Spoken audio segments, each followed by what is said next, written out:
trying again.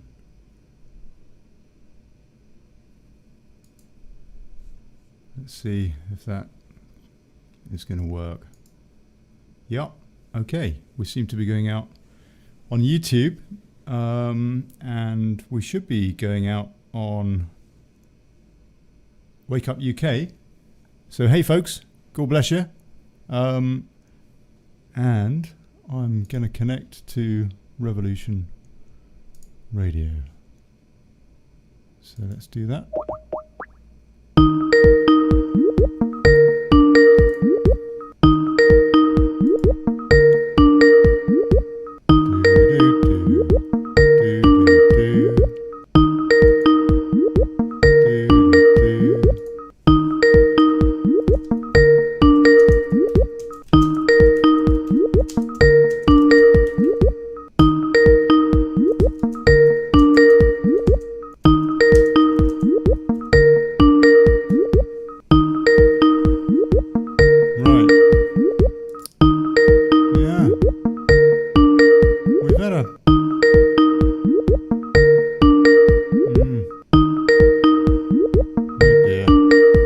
This. Hey, chaos! Yeah. Oh, blimey.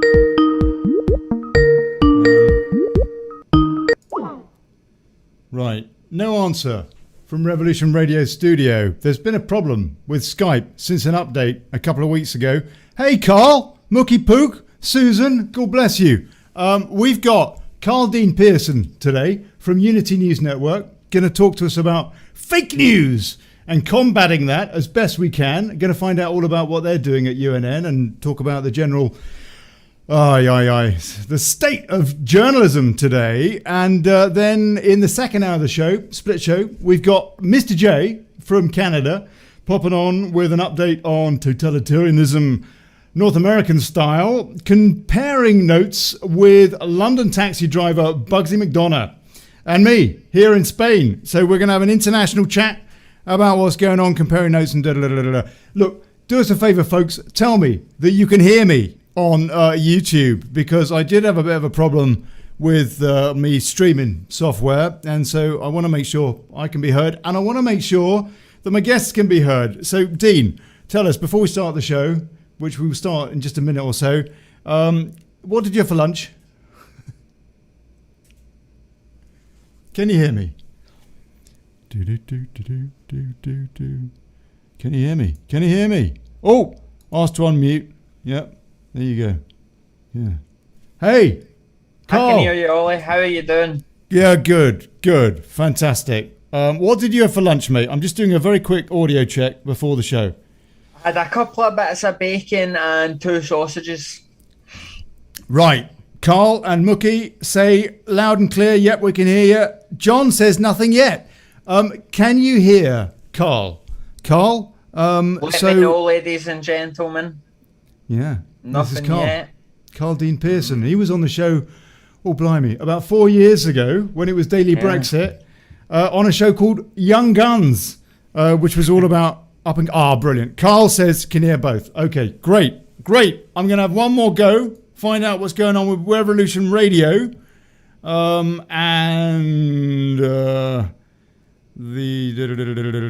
okay, I'm going to try one more time with them before we start the show. 2-hour show, people, every Thursday, this time live.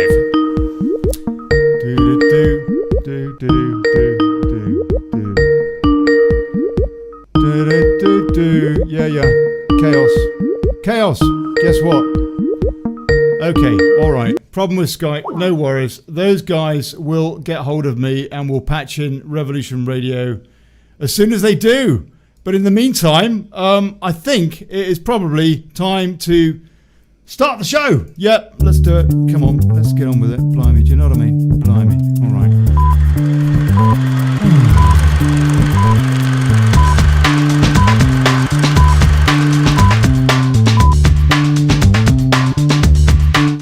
Hey folks!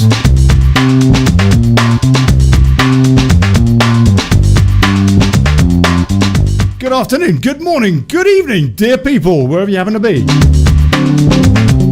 And welcome to the Daily Chaos. The show ain't daily, but the chaos is.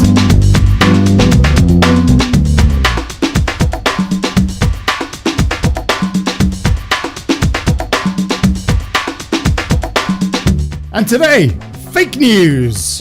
While the world is consumed by sprinting totalitarianism with the stated aim of a great reset, aka a new world order, they just rebranded it, yeah? With war drums from China against Taiwan with all the ramifications of that. With a POTUS that can't even construct a sentence, let alone protect our Western values. While Biden and BoJo resort to smearing people bright enough to decline a vaccine that does not vaccinate. And with fast-diminishing liberties based exclusively on a quack PCR test that the CDC announced this week it is withdrawing, Stateside, having previously admitted PCRs report false positives from so much as a historic common cold. You tell me. Do you think the mainstream media is asking the questions and demanding debate on what really matters?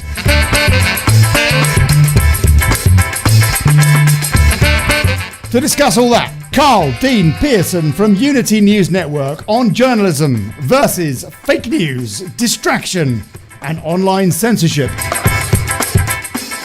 And in the second hour, we got Canada's Mr. J, who is anonymous because he doesn't want to lose his business, basically, with a report on restrictions in North America, comparing notes with London taxi driver Bugsy McDonough with an on the word on the streets.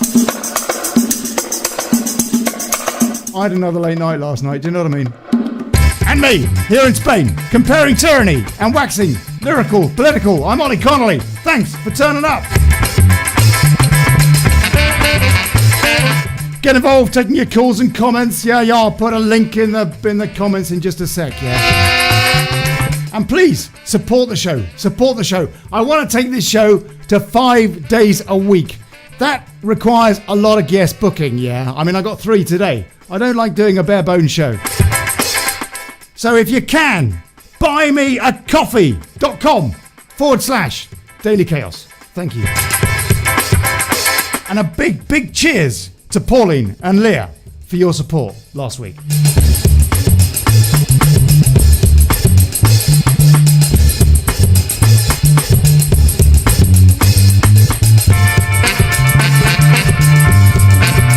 Right, we got them all coming in the comments already. Let's get this thing on the road. Carl Dean Pearson, Unity News Network. God bless you, man. How are you? How are you doing? Good afternoon, Ollie. I'm very well. You know, all things taken into account compared to others, you know, that are truly suffering during what has been going on in the last kind of 2 years, year and a half now. So yeah, what about yourself? How are you doing over in Spain? Yeah, good. Thank you. Yeah, very well. To be honest with you, off the back of that US coup, I got a bit downhearted, and it seemed to me that the whole Brexit thing, it was brino, and so I was doubly downhearted. And now we got sweeping totalitarianism, but I have regained my mojo, and the show is back as of about a month ago, and it's going out on Thursdays, and yeah, I'm really, really chuffed, and really good to be glad to hear that. Getting a few familiar faces on the show as well. Carl, God bless you, man. When you first came on Daily Brexit, 4 years ago, you were one of the young guns. The show was called Young Guns at UKIP. That seems such a long time ago. It does. I want to ask you about your thoughts on what's happened with UKIP, and I want to ask you all about UNN and what you're doing in the face of censorship and fake news and all the rest of it.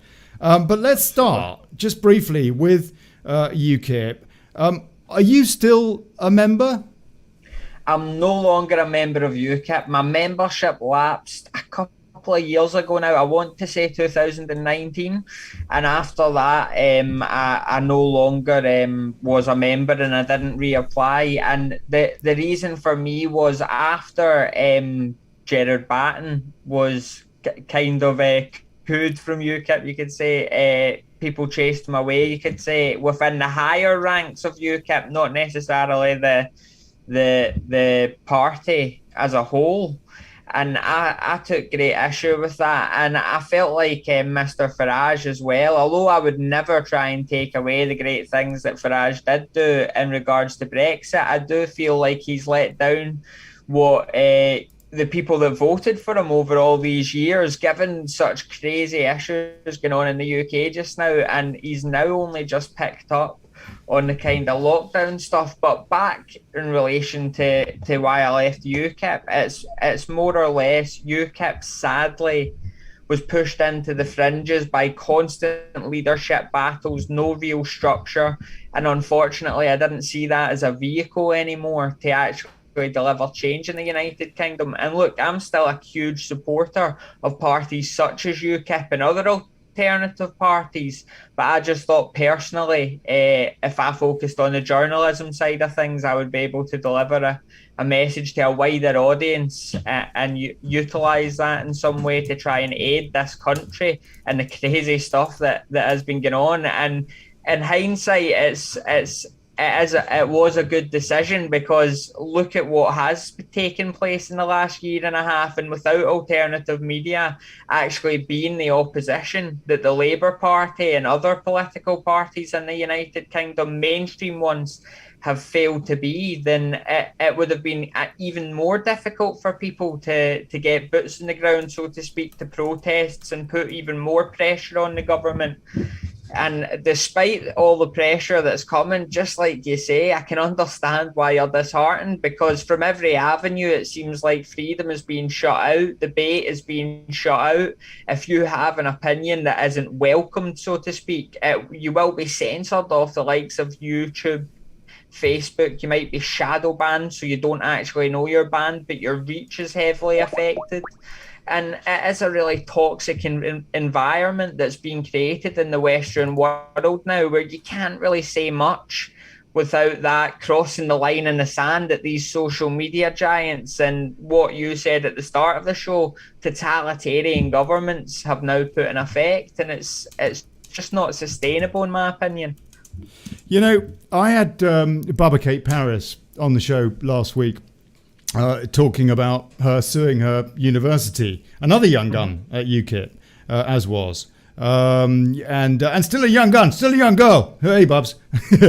She was on, and she was NEC. She was a member of the National Executive Council for UKIP. And I was asking her if UKIP is actually controlled opposition, because, as you say, right, just for folks around the world, just to give you a very brief primer here, UKIP is very important to a lot of us grassroots activists in the UK, for the simple reason that there are so many of us that feel politically homeless. We don't trust the Conservatives because they're not conservative, small c I'm talking about, and they're not unionists. Full title, Conservative and Unionist Party. Boris Johnson, what did he did? He put a border down the Irish Sea between England, Wales and Scotland and Northern Ireland. Cut off Northern Ireland. They're still in the customs union, i.e. they're still in the European Union. He didn't give us Brexit, and he ain't no unionist. Conservative and Unionist Party. Then we got the Labour Party. The Labour Party, who abandoned all of their core grassroots voters and now only seem to be interested in wokeism, with, for example, their leader Keir Starmer bending the knee over some Soros-backed organisation, which is clearly politically motivated and entirely cynical. And then you've got the Liberal Democrats, who didn't back the public call for Brexit in that EU referendum that we had in the UK, instead of which they fought tooth and nail to try to stop it. So they're the three main parties in the UK. And so many of us, we were hoping that we'd have some hope with the likes of UKIP. And actually, when Gerard Batten got elected into the leadership, he did open up the membership to people that were politically unhoused, homeless, people like me. Well, and it was fantastic. For a while, it looked as though UKIP was actually really, really going to do what it had begun to do with Nigel Farage, giving us that EU referendum. And UKIP put the pressure on to create that referendum. At least that's the way it seems to have been. There are people that would say, yeah, it was all a smoke screen and the whole referendum thing was... And we haven't got Brexit, as it turns out. So what does that tell you? But setting that aside, there was hope in UKIP, in a grassroots party, to look after people who hadn't had a political voice in decades, if ever. But my question to you, Dean, is, because he was ousted out by the NEC, not Baba, she was very much on Gerald Batten's side, but other people in that UKIP NEC were clearly dead against there being any kind of grassroots movement within UKIP, dead against looking out for the interests in their members who voted for Gerard Batten, instead of which they hounded him out. They then had another election for leadership, and a guy with almost identical pros to that of Gerard Batten, Richard Brain, gets elected in, and then he's hounded out too by that same NEC. So my question to you, Dean, is UKIP controlled opposition? It's hard to say, and it certainly could be, but I'll be honest, my experience with UKIP, and as nasty as it might sound, is in a lot of regards the NEC, or a lot of the hierarchy, not even necessarily the NEC, were out of touch with the membership, and they forced upon these things and brought upon constant leadership elections, and the membership even started to fracture among itself, people arguing for this leader or that leader or the other.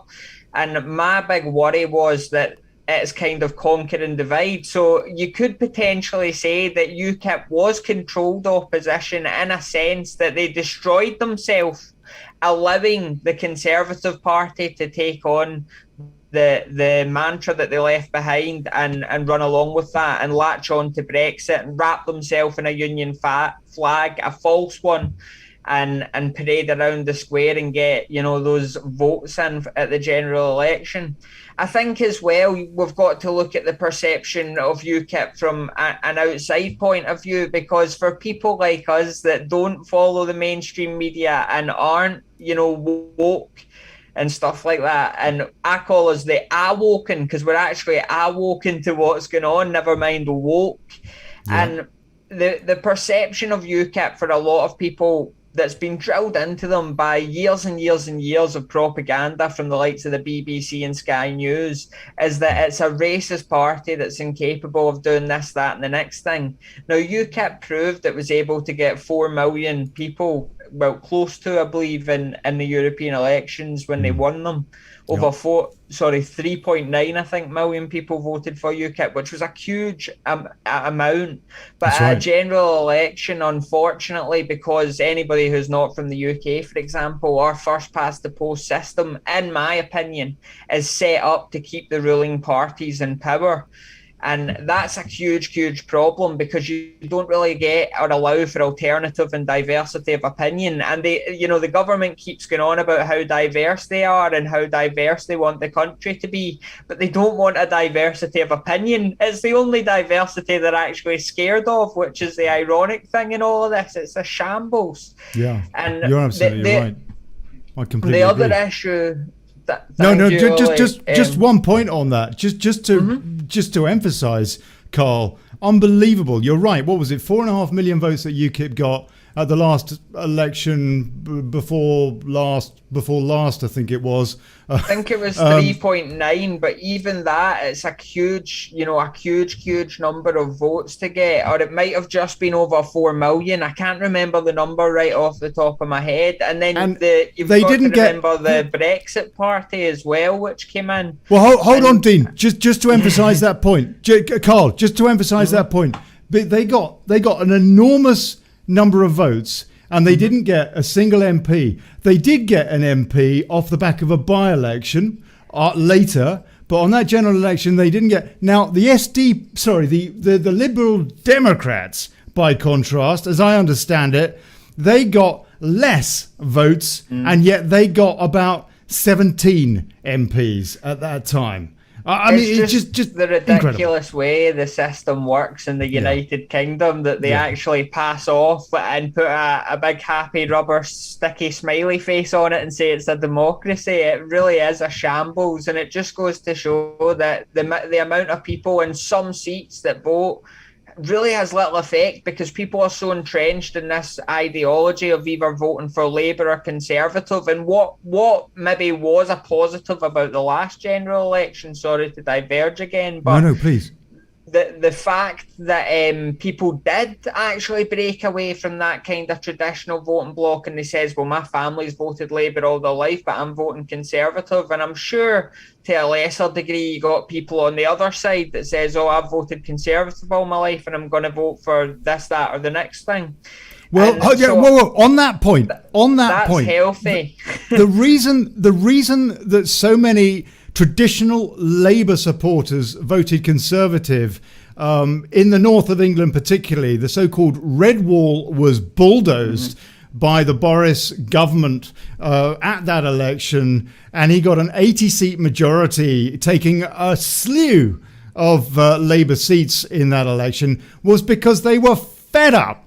They saw that last parliament where the Labour Party teamed up with the Lib Dems to try to deny Brexit. But that also happened under Theresa May's leadership of the Conservative government before she eventually had to quit under pressure. Ramona, that she was, should never have been the leader. And Boris took over and promised getting Brexit done, blah, blah, blah, blah, blah. And guess what? All of those folks up north, they voted for Conservative. Has he fulfilled? Did he get Brexit done, in your opinion? Well, to a certain degree, yes, but mostly I would say didn't achieve the goals that I and most people that voted Brexit would consider Brexit, which is the entirety of the United Kingdom leaving the European Union, the Customs Union, and all organisations, banks, and worldwide organisations that are entrenched within that crazy European project, which has just got way out of hand and has become this globalist entity unto itself that thinks it can dictate to its member states, as they call them. You know, I mean, it's a bit of an insult, to say the least, that these countries with thousands of years of history are considered member states in this globalist organisation. But back to Boris.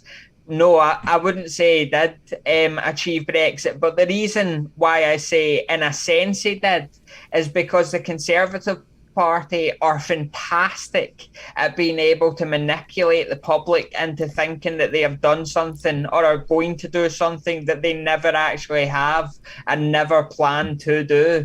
So Boris always, Priti Patel always, Michael Gove, all of these big ministers with big personalities that come on the TV, maybe not big personality, but a big platform that come on the mainstream media, always talk the talk, or they try to talk the talk and say what they think a lot of the public want to hear. But it never comes to fruition. And we see that in Brexit. We see that with the crisis going on in the English Channel, which has just been averted by the government. It's like an all-hands-off approach, and we'll deal with them once they land. It's insanity. And, you know, I don't know if you've seen some of the footage the other day that was released, but it was just, you know, members of the public sitting on a beach, and the beach was literally, there's no words to describe it apart from an invasion of illegal migrants running on the beach, maybe, you know, 20 to 50. It's hard to count because they pretty much all young men. Pretty much all young men. Exactly. And then you get the media, and then you get the supposed journalism that says, you know, children rescued, and it's one child and 50 grown men. And it's just, it's unbelievable propaganda that the people are fed. And unfortunately, we've not broken that yet. We're still entrenched. Just a couple of points for folks around the world so far as this Brexit versus is it Brino debate, if you like. The UK has been broken up. The Boris Johnson's government has broken up the UK now. Northern Ireland is more in the EU camp than it is in the UK camp, at least in terms of trade. It's entirely in the EU camp. There's a massive, massive problem there. I just one question on that, asking you as a Scot, Carl, is there not a risk that the breakup of Northern Ireland away from the UK could become more of an issue for Scotland as well? That the likes of Nicola Sturgeon, the leader in Scotland these days, could use what's going on in Northern Ireland to say, you know what, we need to be independent as well. I just wonder if this is a kind of a separatism that will spread by cynical politicians as opposed to at the will of the local people, who you would think should decide who runs their politics. Well, Nicola Sturgeon is so incapable of actually thinking with a brain inside her head that she would probably think anything she could use to gain more support for independence, she would try to use to her advantage. I mean, I wouldn't put it past Nicola Sturgeon, and you've seen how much she's criticised the likes of Donald Trump in the past, but if she thought she could use Donald Trump and bring him in to support Scottish independence, I bet you she would. She's that, focused in and zoned in on it. She's insane with the independence. But on the issue of Northern Ireland, which I think the SNP will try to use anything they can, Ollie, if I'm honest, to try and garner support for independence, but they've not been capable of actually garnering enough support to get it through, and I think they'll really struggle to do such a thing. What I do worry about is the kind of propaganda campaigns in Scotland that are delivered by the Scottish government, and also the kind of hatred that's delivered towards different parts of the United Kingdom, such as Northern Ireland and England, and to a lesser extent Wales. And this is tactics used to try and divide and conquer. So they think if they can get more, in my opinion, they think if they can stir the pot and get more tensions in England and Northern Ireland on people saying negative things about Scotland being in the Union, then it might be able to convince certain unionists in Scotland that they might want to swap to being in the independent side.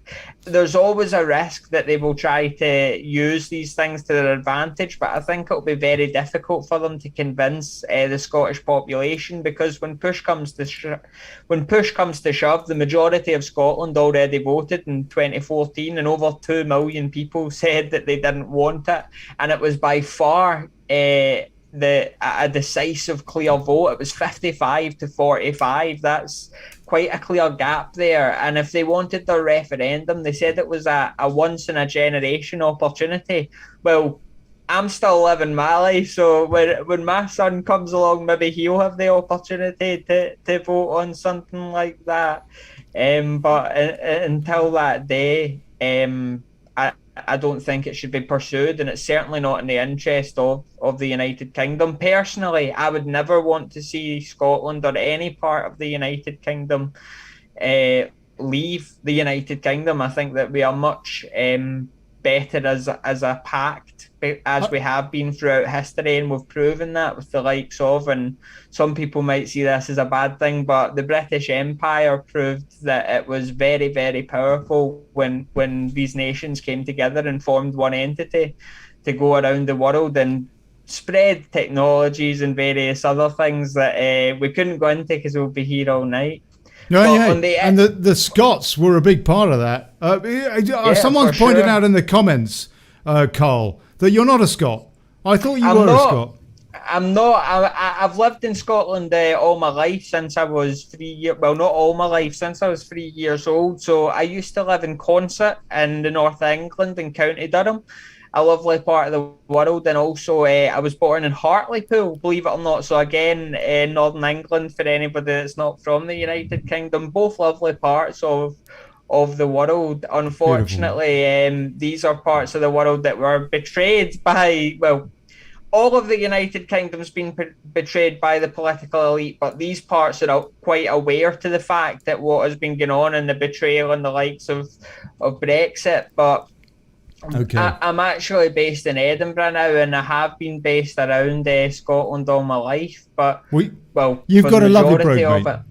You've got a lovely brogue, beautiful brogue. Let me take a few comments briefly. Celtic Vixen says, "I taught the worst of the worst in a secure training centre.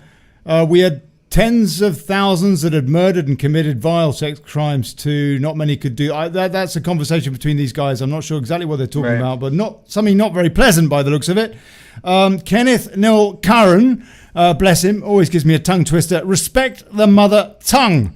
Abuse and misuse of the language is causing hurt, harm, injury and loss to children. Good old mother England teetering on the brink. Perverts in Westminster flush down the sink.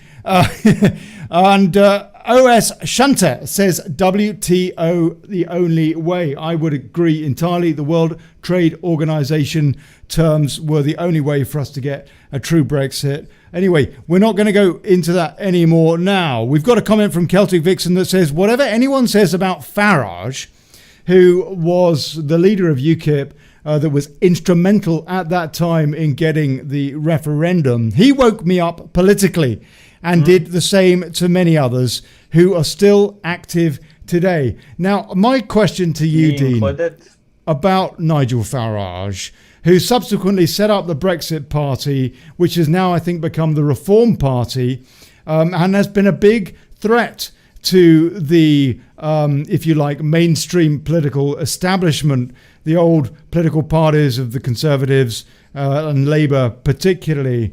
They a big threat, but I do wonder about the truth of Farage. I think it is clear, or it appears, that he was absolutely instrumental through his brilliant narration to getting us that referendum. On the other hand, since then, he has, I have to say, apart from his reporting from the channel, which has been amazing, forcing the mainstream media into reporting, finally, on this invasion of young fighting-aged men into the UK on their dinghies and what have you. It was Farage that created that narrative in the mainstream media, so good on him for that. But I do wonder if there's also a bit of another agenda going on here. We've got Godfrey Bloom coming on the show next week, Nigel Farage's old flatmate. I'll be asking him about this, his opinion on this as well. But I want to ask you, when he set up the Brexit Party, he started calling Gerard Batten's UKIP full of thugs and stuff like that. People that joined, like me. I didn't really appreciate that, Nigel, frankly. And I wonder just what was the agenda going on that instead of taking UKIP to be a stronger force for good, he essentially runs over the membership underfoot and goes and sets this other thing to then destroy largely UKIP. What are your thoughts on that? I'll be honest, at the time I thought it was a bit of a shambolic approach, a spit on the face to the people that had given Nigel some of the graces that he's got in his life, such as his platform. And, you know, at the end of the day, Nigel has done a fantastic job in Brexit. And as I said at the start of the show, I would never take that away from him. And someone mentioned that he actually got them engaged in politics. Well, he's one of the people that really heavily motivated me and got me engaged in politics as well, in all honesty. Back when I used to watch various European Parliament hearings with Mr. Farage in it, I thought he was a fantastic orator, you know, and I still do to this day. I just, like you say, when it came to the point when he called people, I believe it was knuckle draggers and thugs was the words he used, and I just thought that was really, really, really disingenuous of him, given that the fact that there was so many hard-working people that, like I say, had been working tirelessly, some people sleeping in offices to write his manifestos, to write UKIP manifestos in general. I didn't think that was a respectable way to really treat the people that had treated you with such respect throughout your career,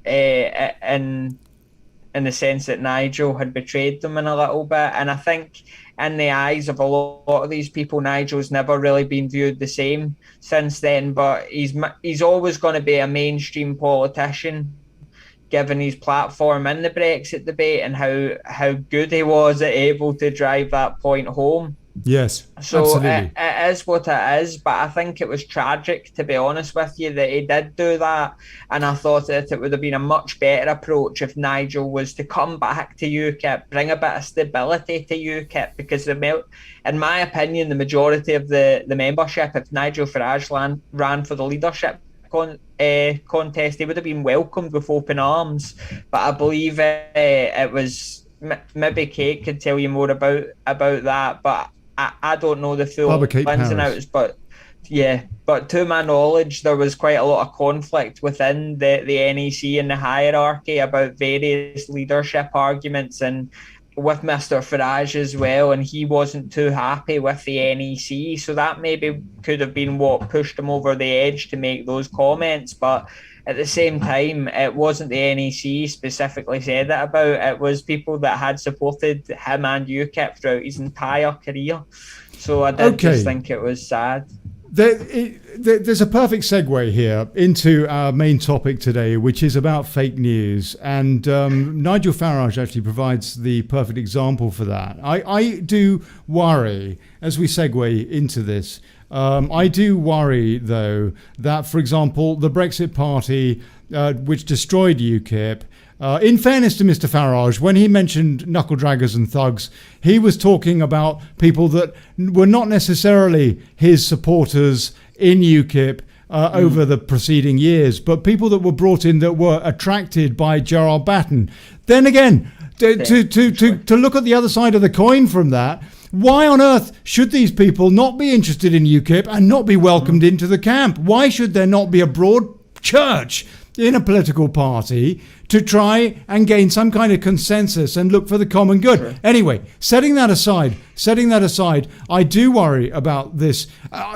In terms of journalism, I want to say, I just do not know the truth about Mr. Farage or many other people. I think there's good and bad there and what have you. Sure. But in terms of, if you like, devotion to any politician or what have you, I think that's ridiculous. And I have to say, in journalism, it seems to me that journalists should be as impartial as they can be, or where they can't be honest about their impartiality. And also, they should be questioning everything and not just saying, oh, that politician over there is fab, let's support him, but being honest and saying, you know what, there's one or two things that I'm not sure about, and query it. There's nothing wrong with that. And that seems to be not the case in the mainstream media. For example, with national newspapers or whatever, it's the same stateside and all over the world, newspapers blindly supporting whatever candidate without questioning all the ins and outs of all the various different policies, which is surely, you know what, the electorate is not stupid. They do not need to be told who to vote for. They can go through all the ins and outs of all the policies of all the candidates. Thank you very much, it seems to me. Now, just before we get into that, Carl, I also want to point out that the Brexit Party, when Farage set it up, yes, it destroyed UKIP, so it divided the vote there, and it may be more difficult for there to be, if you like, more UKIP MPs, apart from the one that they had at that time. But then also we see a similar thing with in London in the last mayoral election. And again, another chap I don't quite know what to think of, but he says everything that I agree with, Lawrence Fox. Now he joined the mayoral race. It was very important because we've got this globalist tool, Sadiq Khan, running London, won't even put the nation's flag outside the city hall. That's how much of a globalist he is. There was a chance to get him out with somebody like, say, David Curtin, somebody you will know well, Carl, from UKIP days, again, Absolutely. Who says, I've had him on the show a few times, can never disagree with anything that the guy says, but his vote was split when Lawrence Fox came in and ran on basically the same manifesto. My question to you, Carl, is how do we know who to trust when instead of these people, like the people that are in the Brexit Party with UKIP joining together, or, for example, the David Curtins and the Lawrence Foxes of this world joining together, instead of that happening, they splinter, and then guess what? It's the globalists that get in. And then people like me are left wondering what's going on. Is there a cynical agenda here to, as you say, divide and rule? Well, London is quite unique now because a lot of people and a lot of journalists no longer would consider it, what they would say a British city, because it's changed entirely from what a lot of people would imagine London might look like from back in the day, and it's not quite the same. And the reality is, in London now, a lot of people vote along ethnic lines. It's just the reality. You know, there's a big Muslim population that supports Sadiq Khan, and there's also quite a sizable Muslim population as well that doesn't support Sadiq Khan because of his progressive views, which they would consider against Islam. However, the vast majority do seem to, and that's just my perception of it. If you have a different one, it's fair enough. To anybody watching, but I do think that is more or less the reality. On top of that, when it comes to smaller parties not joining into each other, I think there's quite a lot of egos at play with a lot of people. Definitely not David Curtin, by the way, because I think he's one of the most honest guys with so much integrity, and he genuinely does care about this country. And again, with Lawrence Fox, I don't know Lawrence Fox. I couldn't say here nor there, but I do think within the kind of hierarchical parties in the sense of the Conservative Party, the Labour Party, the Greens and the likes, these people have big egos and they will never stand aside. And unfortunately, people still are entrenched in the two-party system in the United Kingdom. And I think, unfortunately, if we added up all of the votes from the smaller candidates, it wouldn't have even came close to Sadiq Khan's number that he got in the London election, on top of if you added the two mainstream parties together, because it was actually a much closer battle than a lot of people would have thought for the London mayoral race when it came to it. But it was still hugely Conservative Labour, and of course Sadiq Khan tipped the balance once again.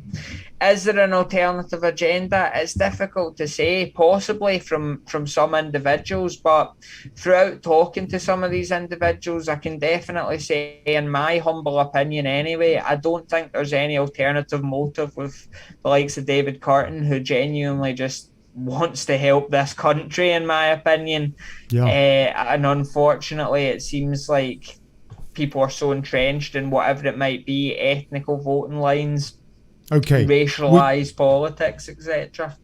We've covered politics quite a lot more than I meant to today, but I mean, you know, Carl, man, I mean, the fact is you're just going to have to come back on because there are so many things to discuss with you. And but let's get on to the media and Farage again is the perfect character to get into this, because he has now he's kind of gone left. He's not left politics, but he's done a lot of broadcasting, as we know, since his days at UKIP, and he's now on GB News, which is this new vehicle from Andrew Neil, ex-BBC, ex-Murdoch, Sunday Times, all that. In other words, full-on globalist. Never talks about the Great Reset, never talks about the overcycled PCR tests, etc., etc. Farage, a lot of people love him for the fact that he has flagged up correctly the migration crisis coming into the UK, the fact that these folks are being put up in 4-star spas and stuff like that, or have been. And while we have, for example, veterans homeless on the streets and huge mental health problems and all sorts of stuff going on within our indigenous population. But he has highlighted that. But here's a question then, which again, it kind of correlates with a lot of what we've been discussing so far as well. Is Farage actually distracting from the really, really, really big story of our times, as enormous and top story as the migration situation, border force, the UK government effectively going over to French waters, picking up fighting aged men and bringing them onto UK shores, and even the Royal National Lifeboat Institute going out and doing the same on the government's payroll, effectively. In the RNLI, they get donations or whatever, but no, Farage has done brilliantly to highlight all that stuff. But on the other hand, an even bigger story today, surely, is that we are living in totalitarian times.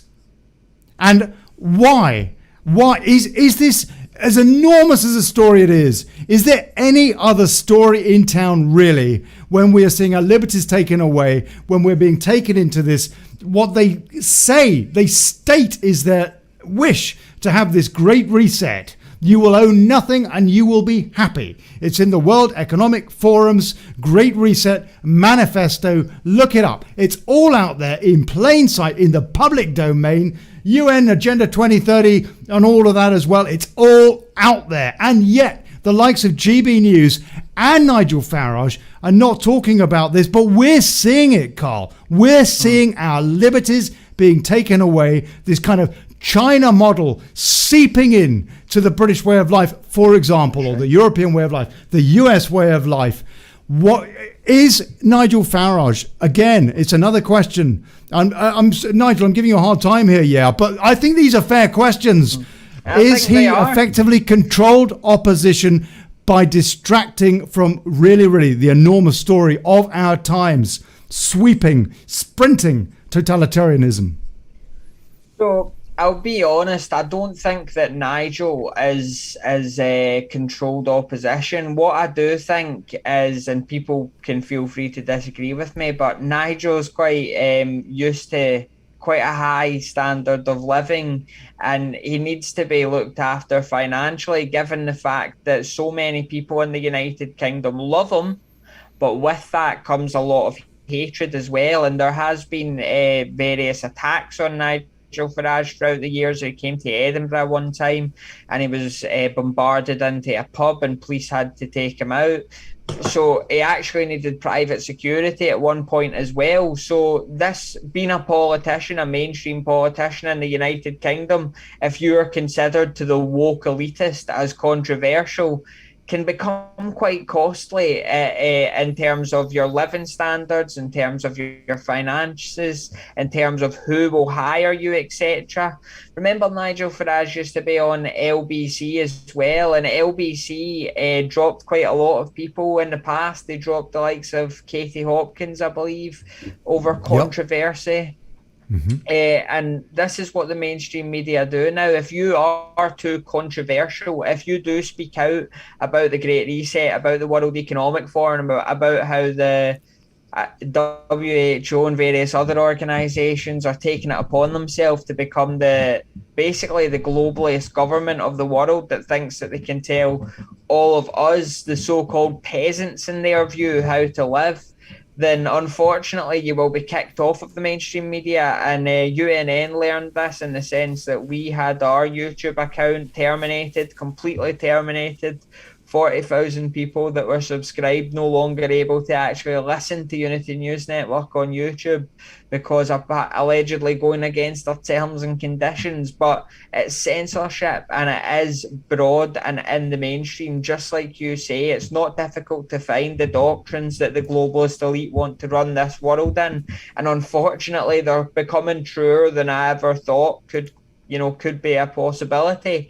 And I made a joke the other day on one of our shows at UNN, Ollie, and I said, it's not so much a joke, mind you, because it's a reality.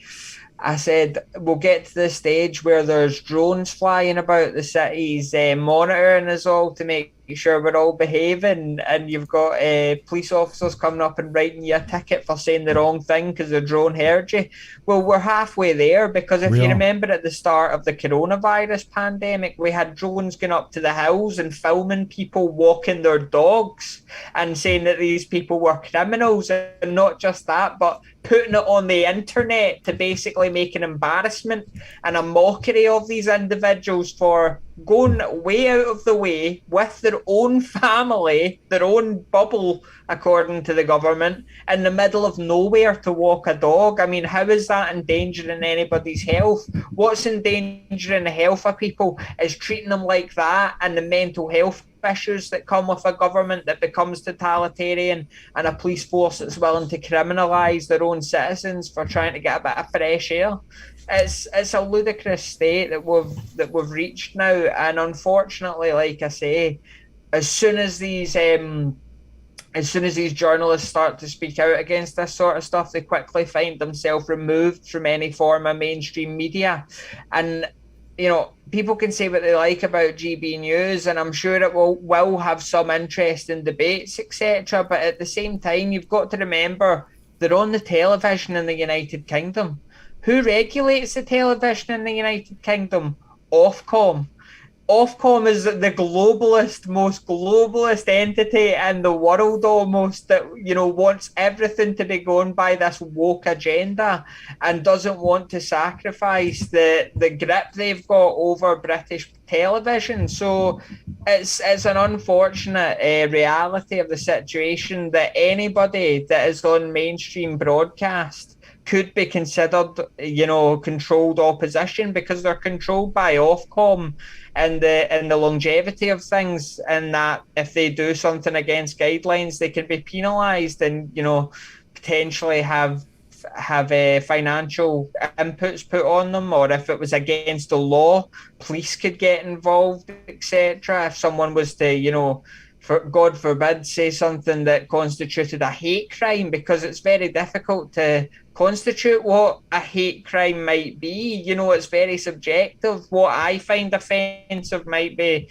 different from what you find offensive. And I think that, we're one step away from criminalising thought.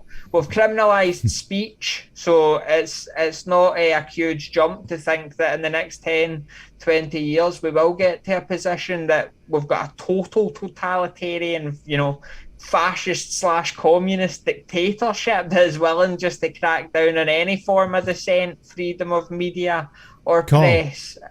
We're gonna run out of time. If you possibly could stay with us for a few minutes into the next hour. I know you're That's not. Okay. Well, awesome, because I know we're going to run out of time, and there are one or two things I want to ask you. But I want to ask you now. Unity News Network. So you guys, a bit like Rebel News, for example, you're looking after grassroots interests. What kind of pressures do you have, though, in trying to get genuine news out to people, which is untarnished by party political interests, backhanders, and what have you? Or are you corrupted yet? Well, if we're corrupted yet, we're still waiting on our payout checks from George Soros and Bill Gates to come through the mail. Unfortunately, they've never landed. No, but in all seriousness, myself and David Clues, the gentleman, my colleague that run Unity News Network, along with all our other colleagues like Tina Brooker and Oliver Down, Truth Reporter and others, they all really care about this country. Seriously, and they see the reality of what is taking place just now, and they don't want their kids, their grandkids, your kids, everybody who's watching's family to grow up and not realise what freedom is. And unfortunately, we've had that ripped away from us now. And the difficulty that we have as an alternative media organisation is a lot of the opinions that we have are no longer acceptable.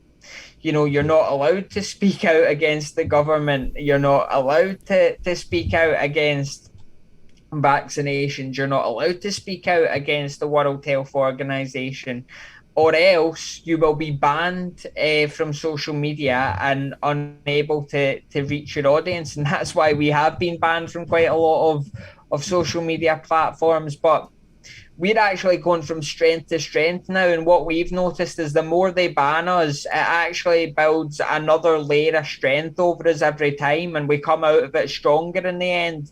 We've got a very, very loyal audience, and they're fantastic that come back in the comments and help us garner more support and spread the word of the show. And we're always trying to champion not just ourselves, but all forms of citizen journalism, alternative media.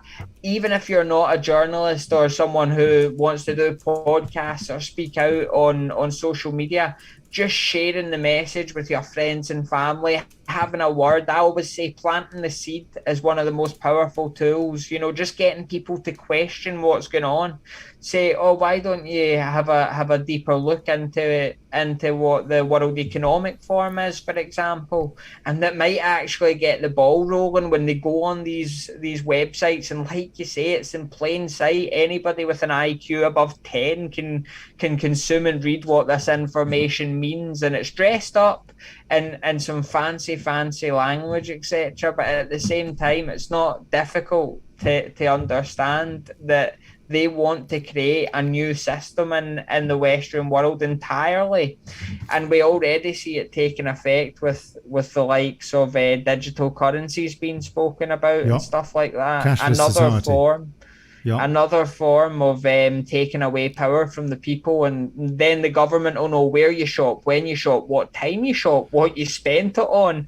I don't know if you've seen as well, Ollie, but another example is the app that's being discussed. I never thought that you would see an app from the Conservative Party incentivizing people to buy healthy food. Now, that sounds great, right? Oh, great, we'll get Britain out of its obesity problem, but it's the privacy concerns that come with that. And a nanny state that's wanting to hand out vouchers and various other things for people buying apples over a chocolate bar is quite a worrying state of affairs. That means that they no longer think that the British people can actually think for themselves. You know, if someone wants to eat a chocolate bar, do we not live in a free country? Should they not be able to? And people might say it's a bit extreme, but at the same time, all of that data is what they want. They want more control, more power, and more say over the way we live our lives in the United Kingdom and the entire Western world. I mean, make no bones about it, it's not just the United Kingdom that's this unique totalitarian hub. All of these governments are talking from the same mantra. They're all saying the Great Reset. They're all in on this act, so to speak. Or all of the Western powers certainly are anyway. Okay, you've got 1 minute for this question. So what kind of restrictions do you get on the likes of, are you even bothering, for example, to broadcast on YouTube or on Facebook, for example, or Twitter? Well, they completely banned us from YouTube. Our account was terminated. YouTube manually terminated our account, and they will not review it to reopen it. It's been permanently shut down. So that was citing what? Citing that we spoke out against the World Health Organization, which was against their medical policies. Yeah, that's right. It was, wasn't it? Yeah. And yet the WHO, to anybody that followed it, was clearly in cahoots with China, didn't do their job properly, didn't demand access and question China when they weren't allowed in for weeks and weeks and weeks, actually months after we first knew about coronavirus. Sorry, carry on. What about Facebook? Well, this was actually probably why we were banned, because we were constantly exposing the huge links between the CCP, the World Health Organization, and British government entities as well, believe it or not, you know, and I'm sure many other Western government entities. But being in the UK, we did focus on British that were involved in the whole cabal, so to speak. On Twitter, we're still very active there, still post on there. On Facebook, we have various restrictions on our Facebook. I believe we can't go live for 90 days. My own personal Facebook has basically been banned from joining, posting in groups or pages. Our Unity News Network Facebook page is still there with, I believe, 91,000 followers. But the difficulty is we've had to dial down. Bear with me.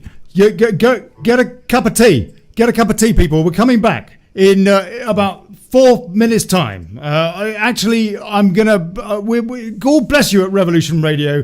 God bless you at Wake Up UK, and all of you that are watching on YouTube.com/Daily Chaos. That's where we're going out at the moment. This show every Thursday at this time. Look. We'll catch you in just a few minutes. Going to a break on Revolution Radio. And so, hey, God bless you. God bless you. Right.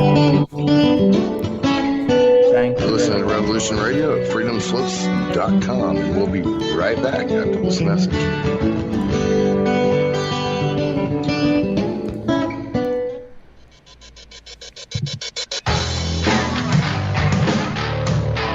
Okay. How do I do this? How do I do that?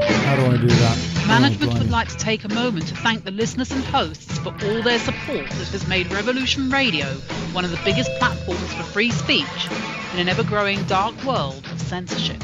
Unfortunately, this platform for free speech has never been free. We need the support of the people. It is the people like you, yes, you, that keeps the station in the front lines of the battle against tyranny and oppression. Please help support Revolution Radio so free speech will not be silenced in a world that seems to be going deaf to the real truth. With your support, we will be able to become an even bigger pillar of light in a dark world. Revolution Radio, freedomslips.com, the number one listener-supported radio station on the planet. Revolution Radio.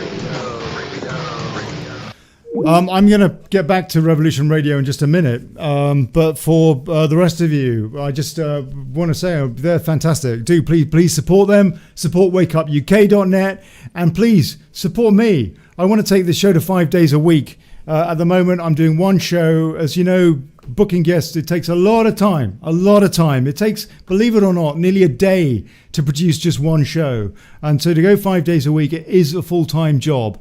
I did manage to do it with Daily Brexit, but it was a huge task. And I want to make this very much a community-based show. And so please help me to do that. And you can by going there, buymeacoffee.com/Daily Chaos. And I will endeavor to grow the show, and to get on great guests. Next week, for example, we've got Godfrey Bloom from UKIP, a political veteran in the UK. And we've also got Robin Tilbrook of, again, Brexit fame, because Robin Tilbrook was took the government to court over Theresa May's basically changing the rules as she went along. And of course that fell through the floor, that court case, but he tried, and he is also the chairman of another important grassroots political party in the UK, the English Democrats, and I'll be asking him about what he's getting up to now. So that's a split show next week. Godfrey in the first hour and Robin in the second. These guests take time to get on. I want to be bringing on people on here like Michael Yeadon, Can you imagine the amount of time it takes just to get his contact details, let alone to actually get him to agree to come on the show, and then sort out his tech and all the rest of it so he can be heard on Zoom and so on and so forth. We've got, coming up in the second hour today, we've got Mr. J in Canada, who I would like to unmute, please, just to make sure that he can hear us and we can hear him. And we've also got Bugsy McDonough, who is a London cab driver. God bless him, because if you want to know what's going on, you talk to a taxi driver. And so we're going to have these two having a chat with Carl and me here in Spain, discussing international tyranny strategy, and find out what everybody's doing, what's going on, and comparing notes. Can you guys hear me? Mr. J. Hey there. Yeah, I'm here. Cool, bless you. Fantastic. And Bugsy, can you hear me? I can, loud and clear, my friend. Good. Right, we're coming up in just a couple of minutes, folks. I'm going to patch back into the Revolution Radio studio now. And if you want to go and get a glass of water or something, folks, coming up in about 30 seconds. So be quick. Yeah, okay. Yeah. Right. Look. Oh, we're there. We're back with Revolution. Oh, I need to unmute. Sorry. Or mute. Yes. Oh, we're back. Yes, we are back. Fantastic. You're tuned into Daily Chaos with me, Ollie Connolly, with my fantastic guest this week, Carl Dean Pearson from Unity News Network, who's been waxing lyrical in the first hour about the political scene in the UK and about the mainstream media. Fake news, guess what? We've also got Mr. J now with us from Canada, who's going to be telling us a little bit about the restrictions over there and comparing notes with Carl, and also with Bugsy McDonough in London, who is a UK taxi driver, and me here in Spain. So first of all, maybe you, Bugsy, in London, in your cab, What are your thoughts on where we are now? Would I be correct in stating, in my opinion, that we are living in absolutely totalitarian times? Yeah, I would totally agree with you. I mean, for example, and I'm a man of free will and free speech, and that's what apparently we're allowed to do, but we're not. So that's the first point. And the point is this. There are people now saying, I will not have a vaccine. I'm so sorry to say that. I don't care who cares or who listens, who's not listening, who gets. I really don't care. Because I don't believe what's happening is happening. I see another picture, and a very deep and dark picture. And there are people saying, oh, I wouldn't get in your taxi if you're not fully vaccinated. And well, how do I not know that them vaccinations are not going to affect me some way? How do we know? We don't know, do we? We're just being told things all the time. And personally, I think it's a lot deeper than that, and I think it's about a control network. To me, Ollie, it just feels for 16, 17 months we've been banged up, let out, banged up, let out, banged out, let out, etc. And then all of a sudden it says, right, let's just live and let live. As if nothing's happened. But the whole economy is destroyed. My business is destroyed. My music is destroyed. And that's just me. And what has happened to other people, it's disgusting. Why is your business? Why? Let's just, if you don't mind, why is your business destroyed? No tourists. No money. If people don't get in my cab, I have no money. I'm self-employed. You know, the government gave me a couple of grants and then want to tax me on it, you know, and I've not been able to get the last two. No idea why. They're not telling me why, and I'm in the process of trying to appeal it. But it's shocking, Ollie. You know, it's shocking what's happening over here. And we're going to get into more detail, but first of all, Mr. J in Canada, does all that lot ring a bell for you, or any of it, or not at all? Yeah, definitely. I don't think we're necessarily under complete totalitarian control at this point, but that's the direction we're moving, and we're moving very fast. So it is quite concerning. What sort of restrictions? What is it in Canada that would lead you to say we're going in that direction specifically, please? Well, there are people, especially in the public, calling for vaccine mandates and calling for the use of vaccine passports. And I mean, basically, if as soon as we allow vaccine passports, we've opened the door to all kinds of authoritarian controls. Yeah. I don't know what's going on in the UK, but I've heard that they're even looking at connecting it with facial recognition, so that you don't even have to show anything; just your face is connected to your vaccine passport, which will only expand. Here, where I am here in Ontario, we're in I guess phase 3 of reopening was what they term it. What is that? All this jargon, yeah, I know. Basically, it means that life can go back to normal, quote unquote, but you must wear masks indoors. You must stay socially distanced. But besides that, everything is basically open. So hold on a sec. We're social beings, yeah. I mean, one of the non-verbal communication is the vast majority of communication. What is normal about being masked up so you can't see people's faces properly when you're trying to communicate with them, or not being able to be close to people? What is normal about that? Well, I mean, that's precisely it, right? It's not normal. And they're just trying to normalize it so that everybody just accepts it. What is the agenda? Yeah. What is the wider agenda? Now, you three, I want you to banter between yourselves. I'm going to sit back and have a listen to you. What is the agenda here? What's really going on? It's a new world order and a new takeover, and it's not going the right way because they've lost control of it. You've got all these speculative currencies going on, right? Crypto, this and this, that, and the other. And before we go any further, anyone who's going to get into that And I promise you, and I mean this, I have been reading tarot cards since I was a child, and I'm very psychic. I'm spiritually psychic too. I get shown things which open my eyes up well before other people. And as far as I can see, and I don't care what anybody says, this is a biblical matter. It's on a massive scale. It's on a huge scale that people are not opening their eyes up. America is like Sodom and Gomorrah to me. It's the devil's playground. It's disgusting. You know, look at what's running it now, Biden. I mean, Jesus Christ, worse than the other guy. What was he called? Donald Trump or whatever. You know, all these politicians lie. And I think we're the last to know the truth. I drive a London back cab, Ollie, and guess what? I've been counting the ambulances day and night, and I live beside an ambulance station, and they don't stop going. Now, statistically, they're saying this is going down, that's going down. I'm looking at it and I'm saying, you're not telling the real truth here, because I know by these ambulances on the roads that this is going to surge again. There's a pattern with this, you know what I mean? It's like a so actually, so you're suggesting that actually there really is a pandemic if you know there's a load of ambulance activity. No, of course there is. And you know what they're doing, Ollie? They're turning off the lights. There's so many of them because you know it, they're so busy all the time. It's like they're up and down the road like a taxi like me.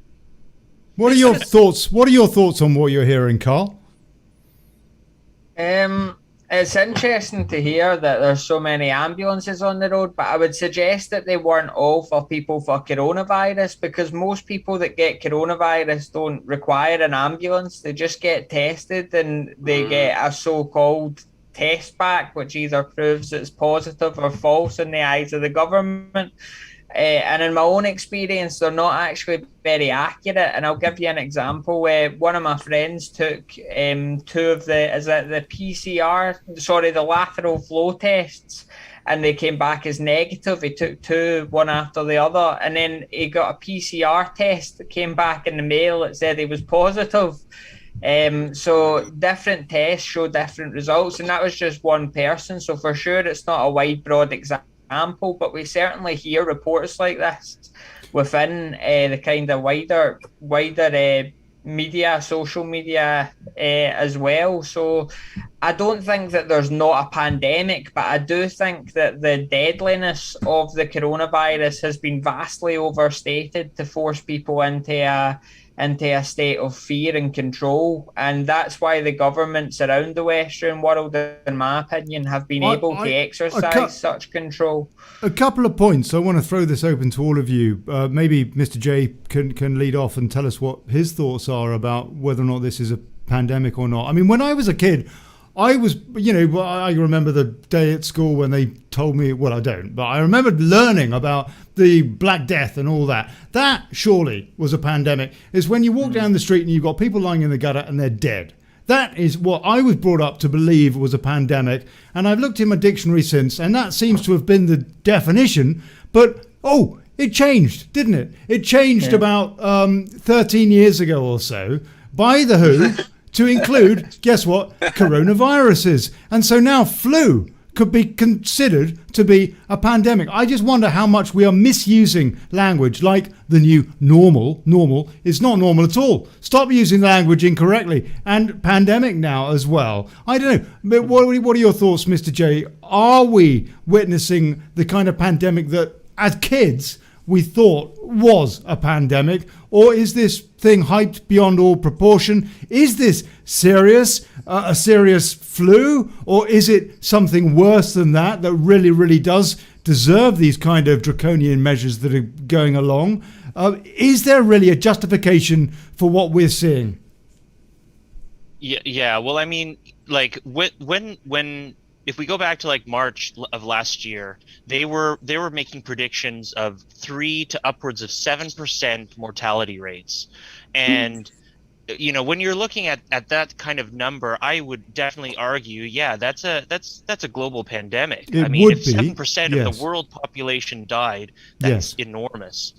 But the reality is it's nothing near that. Like here in Canada, I haven't checked it recently, but the last time I checked, which is a few months ago, the average age of death from coronavirus was older than the average life expectancy in Canada.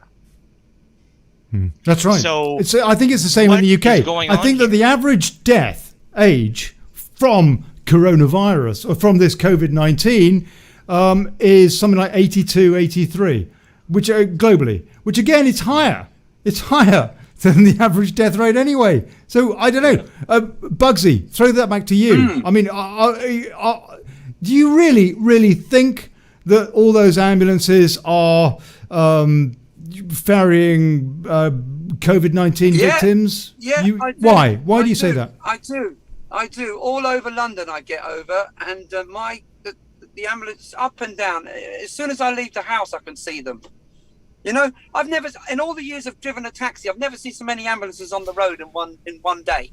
So everywhere. why not get? Why do you not have the inclination to get vaccinated?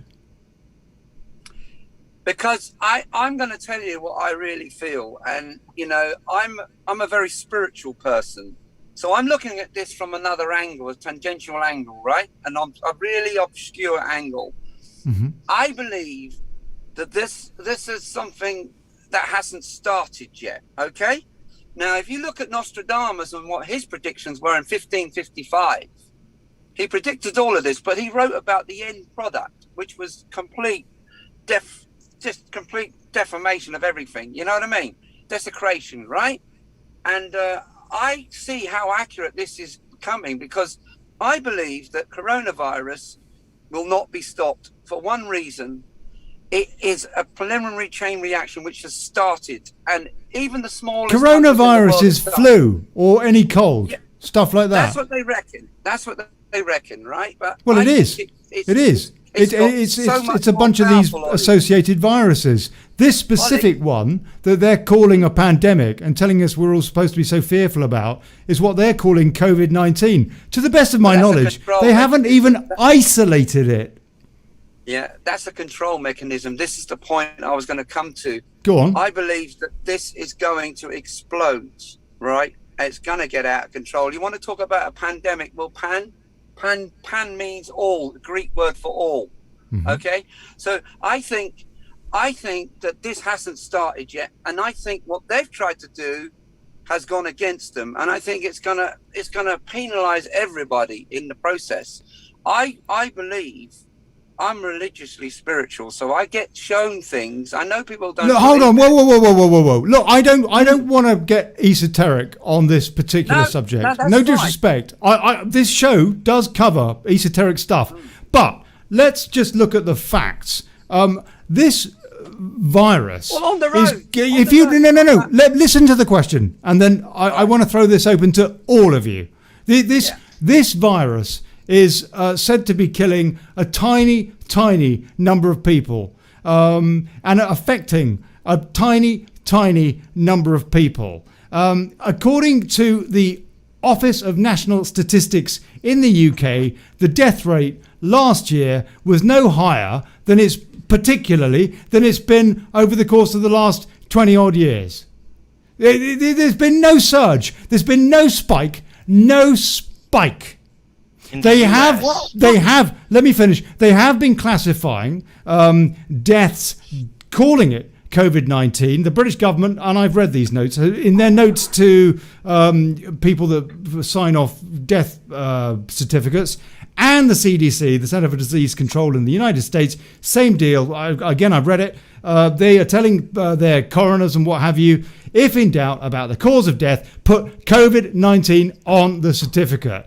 And by the way, if after that there's an autopsy and it turns out that they didn't die of COVID-19, we're not going to change the official stats either. The bottom line, is that the stats are hyped. I am trying to see where is the so-called pandemic, because as best I can tell, this is no worse than regular flu. Gentlemen, please, am I wrong? Bugsy, very briefly, please, before I ask these other guys to comment on this. You take issue with me, presumably. You're disagreeing. You're saying, no, Ollie, you're wrong. This is serious. I'm seeing all these ambulances. Never mind what the statistics say. Never mind what the Office for National Statistics says, for example. Oh, no, this is a serious problem. And Nostradamus told us blah, blah, blah. I think it hasn't started yet. That's what I think. I think this is a preliminary chain reaction. It's like when you split the atom, the power comes from that. It's building and building.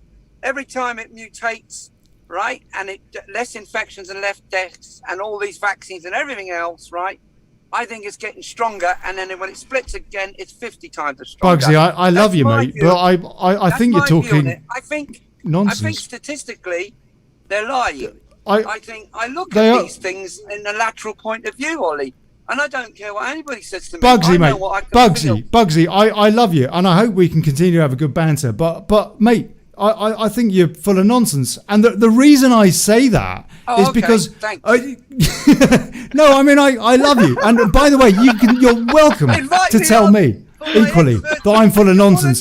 But I love you too, Ollie. Let me quote somebody that knows better than me, and that's Michael Yeadon, who was the ex-VP and chief scientist at Pfizer, who said these are not variants at all. They're samians. This is an epidemiologist, somebody with a degree in virology and stuff like that, with 25 years. Virologies, it's too much for me. Believe you me too. And I defer to some of these people that never get on the mainstream media, which is why people like Carl and UNN are so damned important. He says that these are not variants at all. All this, the Delta variant, the South African strain, all that. He says, no, they're samians. They're all the same. You could argue that anybody has a variant from anybody else because these viruses affect different people in different ways. And these things do mutate. It's a question of whether or not they are mutating significantly. Anyway, look, I will come back to you, Bugsy. You will have a right to reply, having me said you are full of nonsense, because I might be wrong. But what are your thoughts, Mr. J, and then Carl, that's please? Just my opinion. Mr. J, what are your thoughts on that? I mean, in the U.S., from my understanding, the actual total number of deaths year on year in 2020 went down. It didn't even go up. So, I mean, the thing that I'm most concerned with is what they call ADE, which is antibody. What's the second word? Enhancement, antibody-dependent enhancement, which essentially means that the vaccine actually helps the virus to continue to propagate within your body, and it becomes much worse. And they have actual they have actual history of this. This has happened before. No, this happened with the vaccine for the dengue fever. I'm being pedantic with you. Sorry. Oh. But it did happen. I'm joking. In other words, I'm agreeing with you. Oh yeah, it did happen with dengue fever, where the people who they vaccinated, when they reintroduced the virus to those people, they had severe reactions to it, much worse than people who are unvaccinated. Yeah. And every time they've done vaccine technology for coronaviruses, they've had this problem. So why in this situation are they not going to have this problem when they've done less testing, less review, they've had and less oversight over the whole process? Well, I think people in the United Kingdom as well, I'm not sure about the state of affairs in North America and Canada in specific, or the United States, but I know for a fact that in the United Kingdom, these vaccines are actually still undergoing testing. It's considered testing until 2023, and it's all actually in front of us for plain sight to see on the government's Yellow Card Scheme website, where they give out these statistics. However, it's kind of dressed up in government propaganda, of course. But my view is that the real pandemic is the fear-mongering that's going on in the mainstream media, that's whipping people into a frenzy and scaring people, to be honest with you. And I think that they need to be very, very cautious about the kind of language that they use, and because they're so hyperbolic nowadays, and it's not truthful, unfortunately, and it's difficult to get objective opinions when they don't allow for freedom of debate on the mainstream media. You know, you're never going to get, you know, the likes of Dr. Mike Eden on the BBC anymore, because they would consider him, you know, a anti-lockdown or whatever label they want to lambast him with. Nuts! Anti-vaxxer, yeah. It's a conspiracy theorist. For sure, yeah, they would come up with anything that they could just to kind of throw mud on them and see what sticks, in the hopes that people, you know, discredit, you know, the fantastic work that some of these doctors and nurses do that speak out against what's going on. But that's just my opinion, and let me just bung in a couple of points, and I want to take a few comments from folks as well. The CDC has said these vaccines are not approved. They are for emergency use only. In other words, they can only be used whilst there's an emergency, whilst governments continue to say there is, you know, a major problem, until they genuinely bring things back to normal, and then they cannot use these vaccines. At least in the United States, that's what's going on there.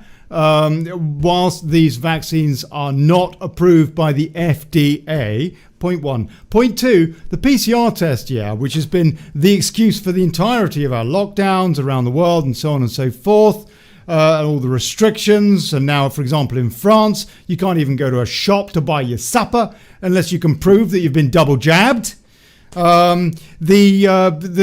PCR test now has been withdrawn, is being withdrawn, again, stateside by the CDC, the Center for Disease Control, if you like, their equivalent of the WHO, specifically for the United States. They have said we are withdrawing the PCR test.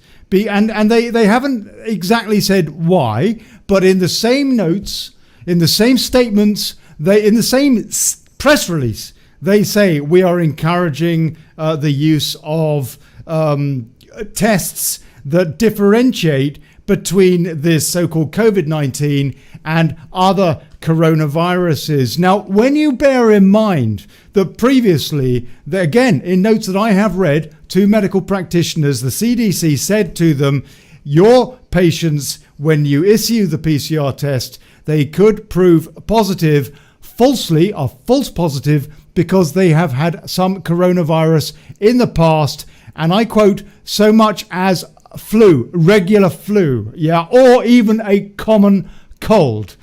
Historically, if you've had that, you could test positive falsely for this so-called COVID-19. Just a couple of points there, and you guys can comment on that in a second. But yes, that comes into effect on the 31st of December this year, the ending of the PCR test, at least in the United States. Why they aren't withdrawing it immediately or months ago or ever actually used it at all, given, for example, that its inventor said it wasn't suitable for testing for coronaviruses at all, because it just tests for matter and it can be misused and overcycled, which according to the WHO is exactly what was happening with spikes 1 or 2 of this so-called pandemic or what have you. And they said you're overcycling the tests. You should stop the cycles. And they do stop the cycle, reduce the cycles. And guess what? Then there's no wave. And then the wave comes back. There's another wave when there's overcycling again. It's all there. It's all there in the public domain, people. We are being completely fooled by these fear porn merchants as to, second wave or what have you, when all you really have to do is walk around and see people and find out how they are. And, oh, you know what? You've got flu symptoms or something. I don't know. I'm not saying that there isn't a serious side to this particular strain of flu or whatever it is. I'm not saying that. I'm saying it's way overhyped. That's my opinion. And Bugsy, I will give a right of reply in just a second after I take a few comments here. Celtic Vixen, look up the government's yellow card scheme that Carl correctly pointed out a minute ago. All reported effects from the vaccine, including deaths. Only 10% reported too, so times the figures by 10.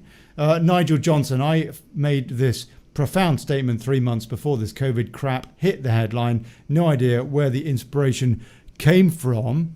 There is something coming. It is like an out-of-control express train heading down the line towards us at breakneck speed, about to hit us like a tsunami. Well, I'd call that the Great Reset, Nigel, which Trudeau said this is a great opportunity to bring about the Great Reset.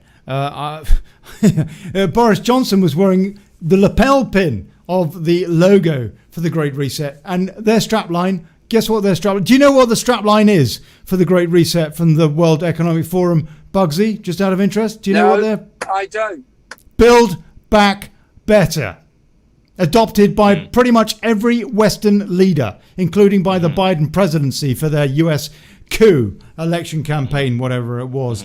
David Laddie is, I feel sorry for Bugsy. Is the reset a new word for the New World Order then? Yes, you know? it is. Yes. It is. There you are. We'll So come on to there that. it is. A few more comments and we'll come on to that. Pauline Davis, God bless you. Thank you so much for your support last week. If you want to support the show, please, folks, buymeacoffee.com/daily chaos. Please. Yeah, let's get this show to 5 days a week. Pauline Davis says, see UK column news. No smoke without fire. Part 1 and Part 2. Brian Gerrish interviews Dr. Yim and Seligman. Pauline Davis, God bless you. And UK column, God bless UK column. That is what I was hoping, and I think so many people were hoping GB News might have been. But it was never going to be with the likes of Andrew Neil, a globalist like that at the helm. Anthony Heslop, did you know Bill Gates tried to get the lemon patented? Did he? I don't know. Did he? It doesn't surprise me. Pauline Davis, it's the same here in the UK. End of trials is January 2023. That's for the vaccine, huh?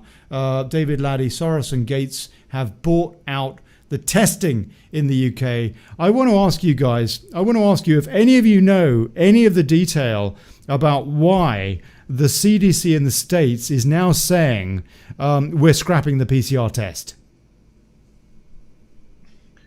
They have a new test. That's why. I don't know the details behind the new test and what it's going to do, but yeah, they have a new test, and I bet you can't guess who bought up all the shares in that company. Gates. And Bill Gates. So that doesn't sound promising. And who's investing heavily in the Bitcoin and the crypto? Bill Gates. Is he? Who said he wouldn't do it, and he is. There you are. He's also the single largest independent donor to the WHO, the World Health Organization, just as an aside. Oh, I didn't know that. Just a coincidence. Just a coincidence. That is And a coincidence, isn't it? also, by the way, invests in, for example, the Guardian newspaper. Just a coincidence. And just a coincidence. the biggest private landowner in the United States of America as well. He's been buying up all that land. Why, Carl? Why is he buying up all that farmland in the United States? You know, I don't have all the answers and I don't pretend to, but Fair one play. thing I do know about Bill Gates is that he does have his finger in a lot of pies and he likes to have a seat at the table. And I think the prestige of just being the biggest private landowner in America is enough incentive for a guy with the capital that Bill Gates has to explore something like that. We've got to remember that the mega wealthy don't spend their own money as well. They spend money that they take out on basically on Credit. loans against their shares. Exactly, credit against shares and other assets. So they're just spending the bank's money. So they're all in the same, you know, all of these elitists are on the same kind of level, that they're all playing the game and they don't want us to have a piece of it. And they don't want the kind of what I always say they refer to as peasants. That is the way these people consider us. You know, they're quite they think we are the unwashed of the world that need to be told what to do.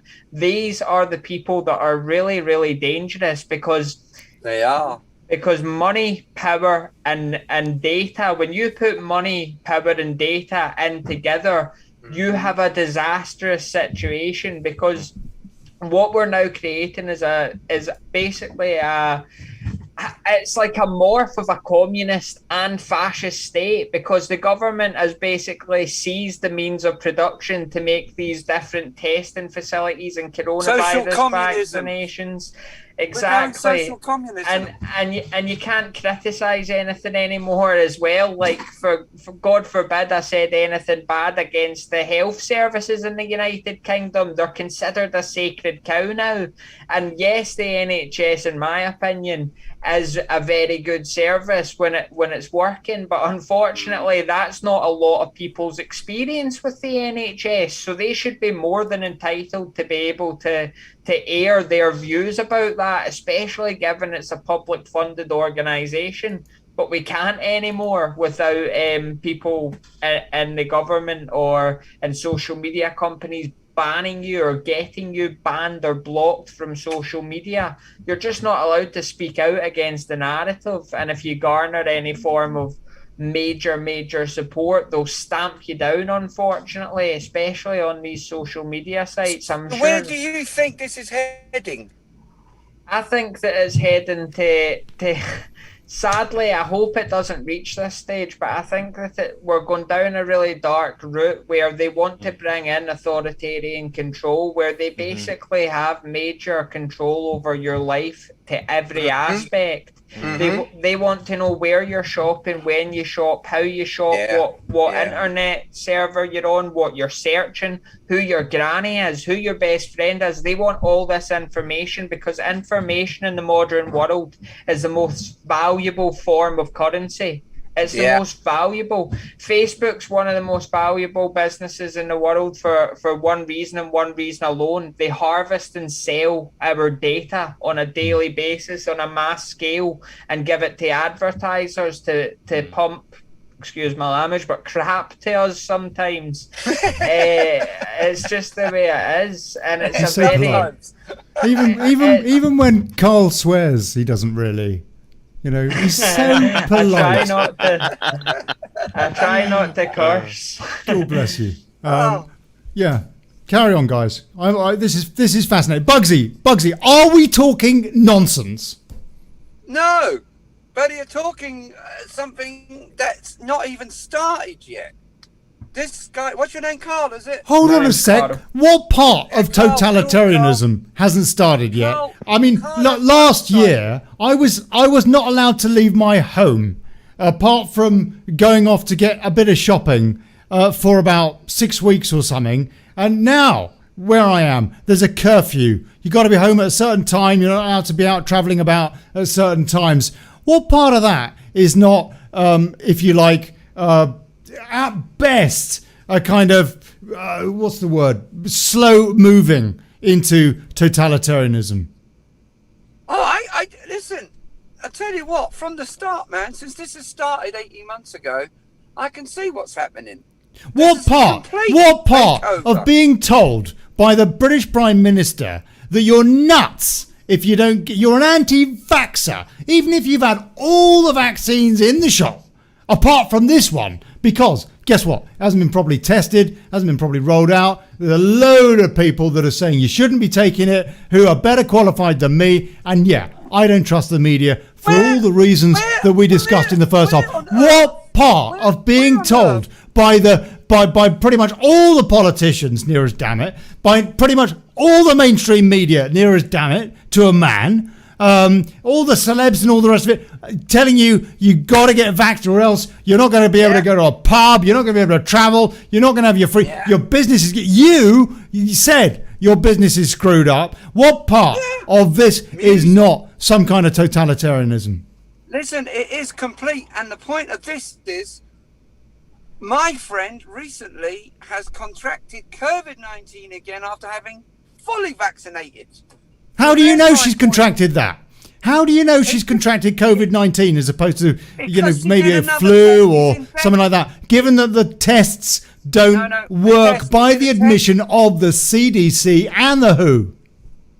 I'm just throwing these questions out there. I don't know what or who to believe. Except that, I'll tell you one thing I do believe in, and that's my natural immunity developed over the course of millions of years. Where's the debate about that? Ollie, the only who I believe in is Roger Daltrey, the World Health Organization. If Bill Gates has got his hands in there, that will tell you everything about the World Health Organization. right? That's my point. The point is this: my friend contracted COVID-19 again. He did another test, and he was really, really ill after the second vaccine. Okay, there's other people that I've spoken to have lost their lives from taking the vaccine, family members. Okay, I think it's a very dangerous. It's like Russian roulette with a needle. Okay, that's how I look at it. And you could be just unfortunate enough that you have a reaction. Where did all these vaccines come from all of a sudden? We had the pandemic, bang. Then all of a sudden, Pfizer and AstraZeneca came out of nowhere, made a wonderful vaccine and put it on the stock market at the same time, right? And then all the other generic ones come around. So how fast did they develop them? They also, just as an aside, very brief aside, Bugs, they also developed the restrictions, this huge sweeping bill that Boris put through Parliament to basically lock us all down and all the rest of it. Where did that come from? How do they have time to prepare it? It was, blimey, if you started reading it then, you barely get through it by now. Because I'm exaggerating, but it's already preordained. This is all preordained. You're talking about a reset and the great movement on all the world order and all that rubbish, right? This is what's coming. This is already preordained. How can you develop vaccines on people and test people like guinea pigs? Because that's what you're doing, in actual effect. All right. Okay. And I don't agree with it. Let me throw this open, Mr. J. So now there are people that may be listening to this that are going, now you, Ollie Connolly, and your guests are spreading fear porn about this whole Great Reset thing and what have you, and what do you know, and all the rest of it. So let's just look at this with the shoe on the other foot here. Are we being somehow too flippant? I mean, the thing is, there's so much stuff happening at the same time.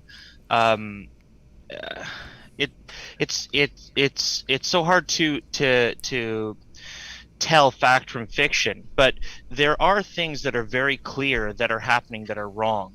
And like, for example, in the US, there were a couple of counties that did an evaluation on their COVID mortality numbers, and they dropped their mortality numbers by 25%. And the CDC actually said this should probably be done nationwide. So the estimates are that at least 25% of all the mortalities in the US are inflated or attributed to COVID when they're not supposed to be. They've admitted that, the CDC. They've admitted yes. that they've said, if in doubt, put COVID-19 on the death certificate.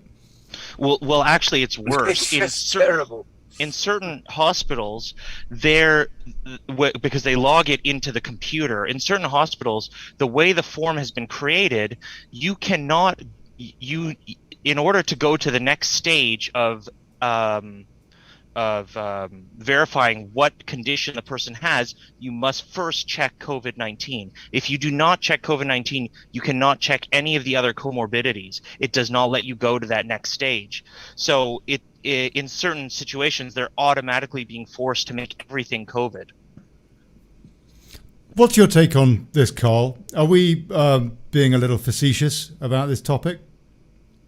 I think it comes down to how much do you value living in a free Western democracy, or what you perceive as a free Western democracy. And if the answer is that you do value that and you want that lifestyle to remain and continue for your children and the heritage of this country and the future generations, no matter what part of the Western world you're in, because most Western countries have a common law system, or most Anglicanized Western countries have a common law system, so it's very similar. And what's been eroded is basically fundamental liberties, in my opinion. The right to grieve for loved ones, to go and visit loved ones in the hospital, the right to visit family members, the right to give your granny a hug, the right to say what you want to say without being condemned or potentially losing your job, or in extreme cases having police officers come to your house and arrest you for hate speech offences. the right to offend, because that's fundamental to the right of freedom of speech. It doesn't matter if it's hate speech or not. If someone is offended, let them be offended. By all means, challenge what we have to say, but you can't expect people to shut out what's made the Western world, you know, a brilliant place to live in comparison to much of the world, which is our freedom.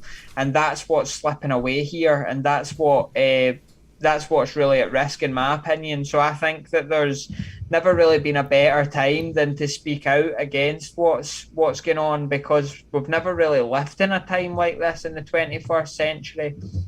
It's almost like it's the fall of the Roman Empire, you know, and it's not going to end well if people don't stand up and reclaim their liberties through legal means. Do you not think that we're going into social communism? I think that's how I see it.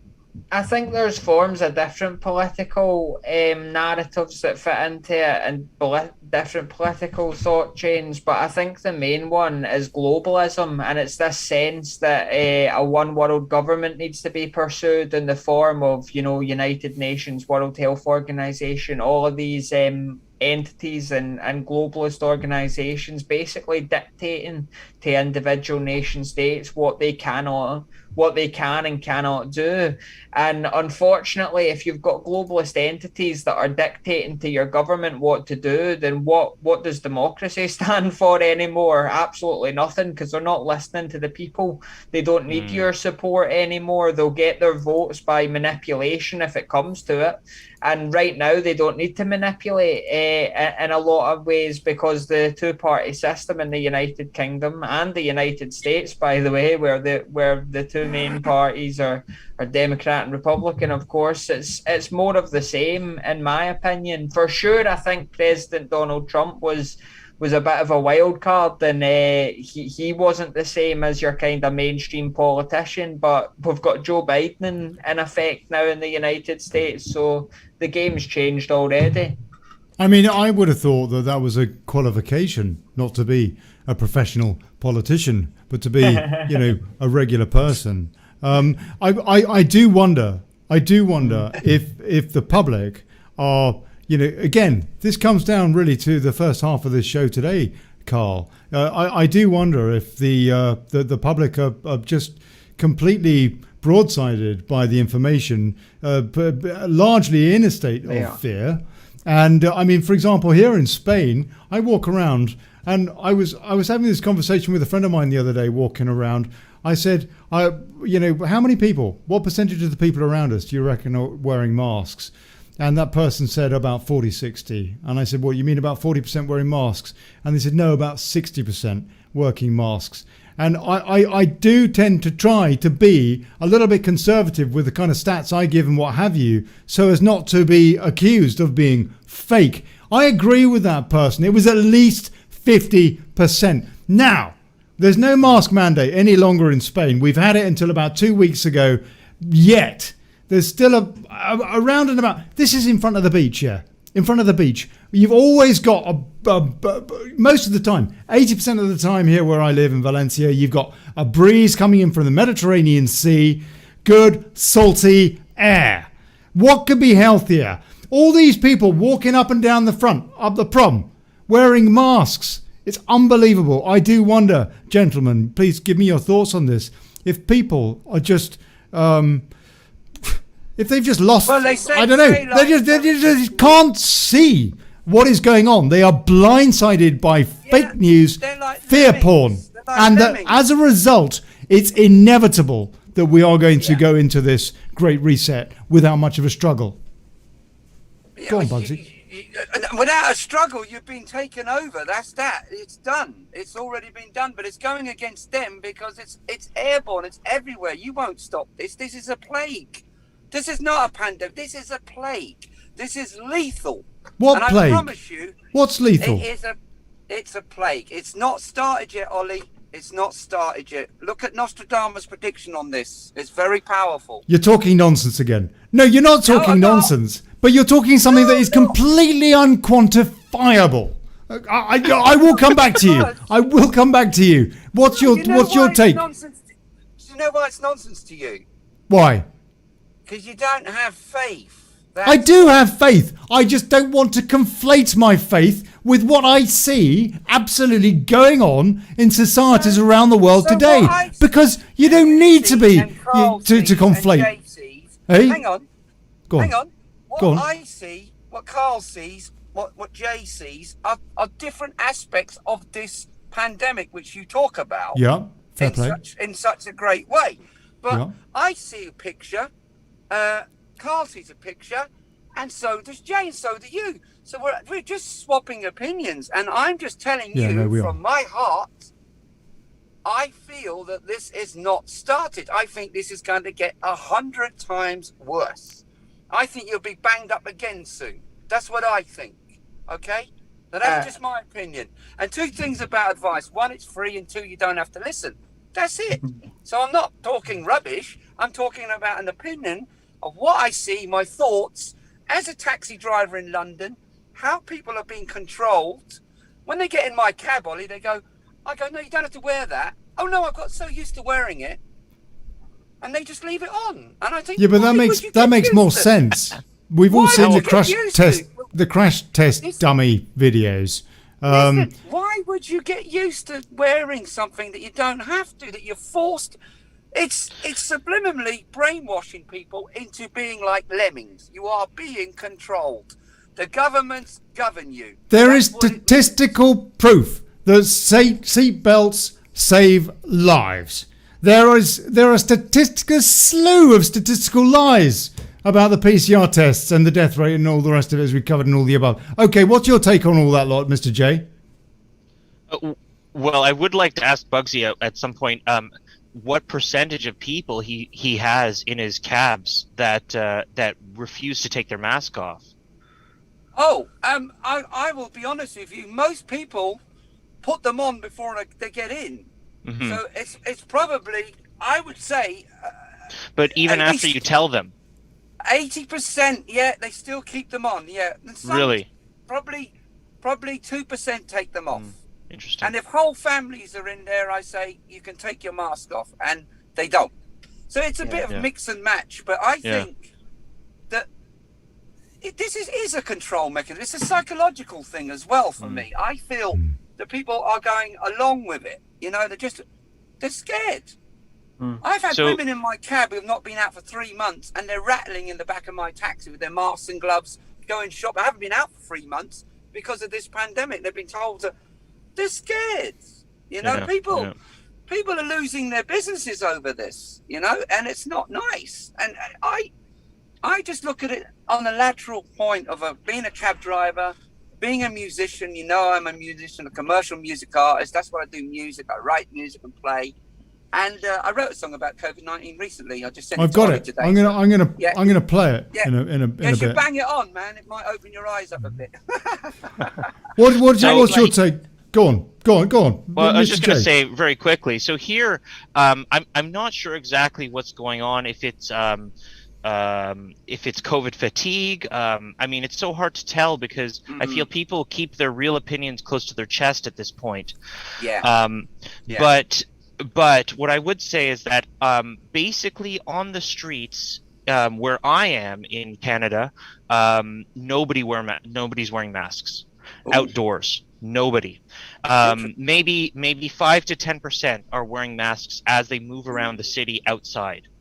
And so it's quite rare. Now, this may also be because here the winters are so harsh and our summers and nice season is so short that people are just can't be asked to keep the mask on. Making the most of it, basically. Exactly. Taking advantage of it while it's there, the free air, before you're banged up again. Yeah. So that's how I look at it. You know what I mean? So like they're banging you up and letting you out for a little bit. Look, the football. They wanted to get the football gone. They did it. They took the risk. They knew the infections would go up. It went up, and then it's gone back down again. It's a load of nonsense, the whole lot of it. It's biblical, in the province of Alberta, I just read an article this morning about it. The province of Alberta in Canada has announced that they will lift basically the majority of restrictions, quarantine restrictions. They will stop testing for anyone that is asymptomatic.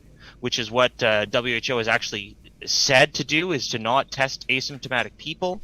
And I think by mid-August, if you are COVID positive, and somehow you are asymptomatic, then you do not need to quarantine anymore. So basically, a lot of these restrictions are being lifted now. Who knows what's going to happen going forward? But I have a feeling it's going to be like Texas and Florida. If you guys are aware of what's happened there, Florida lifted all restrictions in October of last year. All the doomsayers were saying that they would have a massive spike in COVID cases and COVID mortality, and they haven't. And Florida has the second oldest population in the U.S. So, you know, these places are now basically models of how best to manage it. It's interesting you say that, Mr. J, because at Unity News Network we quite closely studied what Florida was doing, along with Sweden, which was another nation which never went into full lockdown, basically the only nation in Europe. And we very quickly established that we thought, given the statistics that these regions of the world were putting out, that they had the modelling down better than what the British government had, in a sense that their cases were seemingly going down per head compared to the United Kingdom's rising, despite the United Kingdom inflicting what can only be described as dystopian, totalitarian rule over the British people in the form of lockdown. I mean, it was some pretty sinister stuff they done in the United Kingdom. You couldn't see your relatives in care homes. You couldn't visit even dying relatives. Fathers couldn't be at the birth of their children. So some pretty momentous life occasions for people were cancelled. Funerals, you could only have a certain number of people. You actually weren't even permitted to go to churches in some regions of the United Kingdom. And at the same here. Yeah, and then after, when they opened it up, they blocked you from singing, so you couldn't worship fully. And you know, this is we're supposed to be living in Western societies where one of the fundamental foundations of that society is freedom of religion. No matter what you believe, you should be allowed to believe it, so long as you're not going out your way to harm other peoples under the pretenses of that religion. And what we, you know, we very quickly seen that these other nations and parts of the world weren't doing all of these restrictions, and established that we thought the United Kingdom should be going down this route. But unfortunately, to even bring them up in a conversation or try and have a debate about this stuff, the reality is that the everyday people on the street that aren't necessarily engaged in politics because they've got their own businesses to worry about, they've got their own families to worry about, they've got responsibility, they don't know what's going on in Florida. They've watched the BBC and been told people are dropping dead, cases are rising, everybody needs to run, toilet rolls out in the shops, and they've been whipped into a frenzy and a panic. And I think that that, like I said, is part of the major issue in the Western world. The media is responsible for a lot of this fear mongering, like Ollie said earlier. Media. Very damaging. All propaganda. Very damaging. Now look, guys, just bear with me a sec. We're coming up to the end of the show on Revolution Radio. God bless you on Revolution Radio. I love you lot. True American and international patriots. So much in common with the patriots at Wake Up UK in the UK, and the parallel situations going on between those two societies. And everybody at youtube.com going to carry on streaming for a few minutes. youtube.com/Daily Chaos afterwards. Not least of all because I want to just let these guys, finish their spiel, and also I want to play this in all full. Right, but now this is then, a bit. this is called Strange Times We Live In. This is a bit of Bugs's track as I lead out from Revolution Radio, and so hold on, have a little. Strange times that we live in. Right, Okay, that's enough of that. And I will play the rest of that after the break. After the break, I'll play that. The rest of that on youtube.com/Daily Chaos. And God bless you, Revolution Radio. Love you so much. So good to be doing shows with you. See you next week. Daily Chaos with me, Ollie Connolly. Next Thursday. Ciao.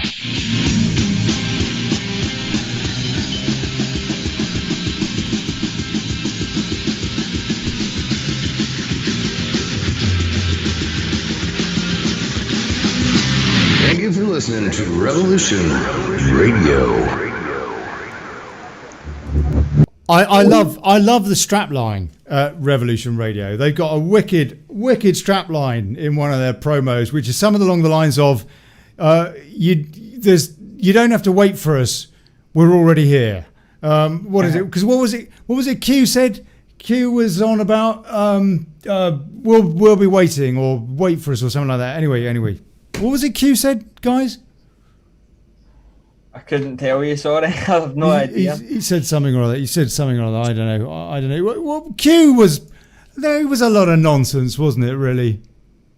Well, I think, unfortunately, there's a lot of people that proclaim to be some kind of, prophets and have all the answers to everything and fill people with false hope. And I try to stay clear of any sort of organisation or movement that claims to know absolutely everything, because that's physically impossible, and that certainly seemed to be the mantra of a lot of the stuff coming from Q. But I'll be honest, I don't have a huge deal of knowledge on Q, probably because I wasn't as entrenched and I didn't follow that sort or side of the political scene. I certainly looked into it and seen what I thought of it, but unfortunately, speaking in cryptic messages and stuff like that isn't for everybody, and I suppose I'm one of those people. I wanted like what Q said. Shooters, Ollie. I like straight shooters. I like people that tell me how it is up front, whether it's good, bad. I agree. I agree. I wanted Q to be true. I wanted it to be right, because everything that he said talks about, we the people sort of stuff, good Western values, all that sort of stuff. Introduced me to a cracking band, Above and Beyond, with their Flow State album, awesome. But it was also hyperbolic. It was all.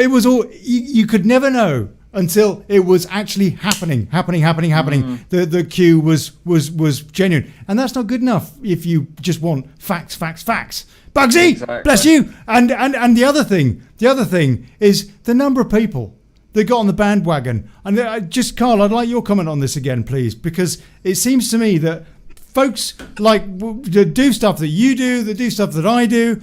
We are so damaged by people that then get on, for example, the Q bandwagon, making loads of money out of it, by the way, out of hopium,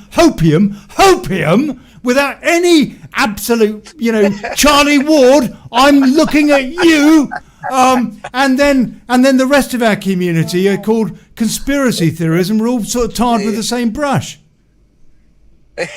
I don't disagree with you on anything that you said there. My major concern is the idea that, like I say, people proclaim to know everything and serve up this hopium. It's an addictive substance, hopium, and people can get hooked on it. And if you are, going along those lines and pretending you know the answers to everything and filling people with false hope, then it's just not a very, morally done thing, in my opinion. You'd need to get your moral compass in check, because unfortunately there's so many people out there that they're looking for something to believe in just now. They're looking for some form of hope anywhere because try God, that's a good one. Well, there's many that I am religious myself, and I am a Christian, so I do believe in God and the resurrection of Christ. But at the same time, I recognise that millions in this country no longer do,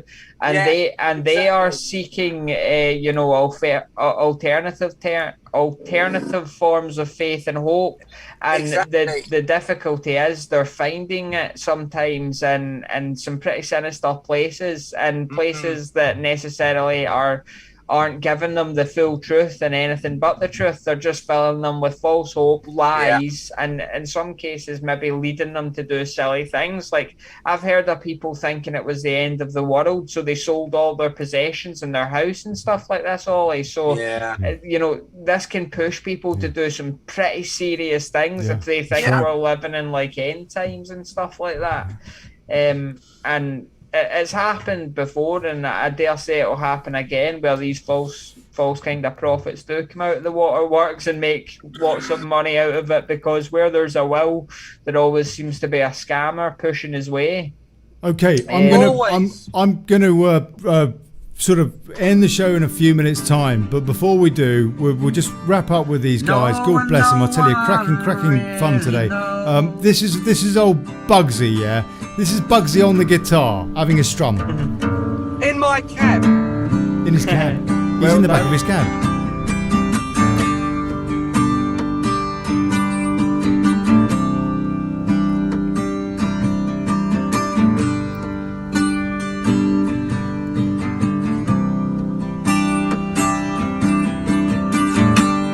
Told to stay in a bubble, stay safe, stay alert.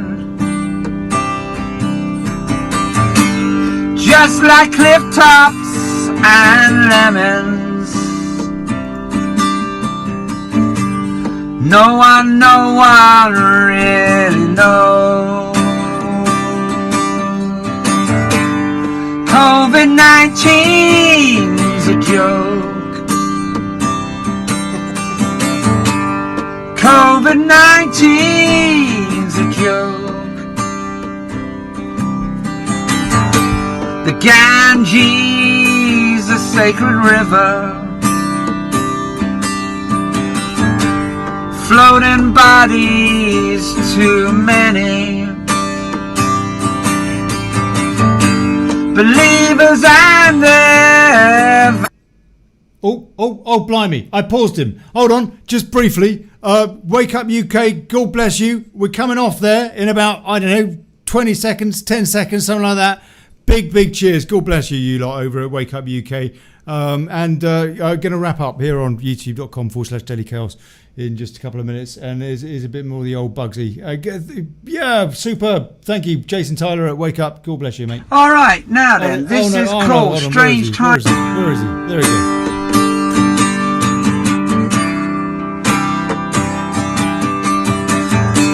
It's 1 year since I've seen my mother. Is that true, Bugsy? Wear a mask and get in line. Hold on. We'll come back to that. I don't see what they are saying. The blind leading the blind. Oh.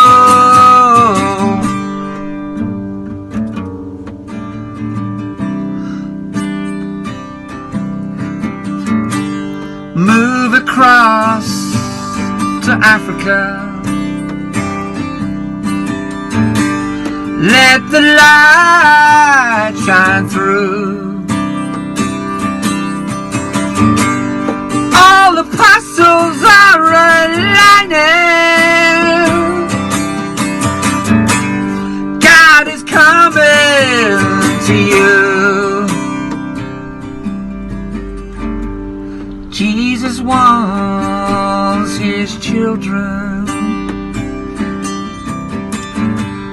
Jesus wants his children. Be like children. Come as you are.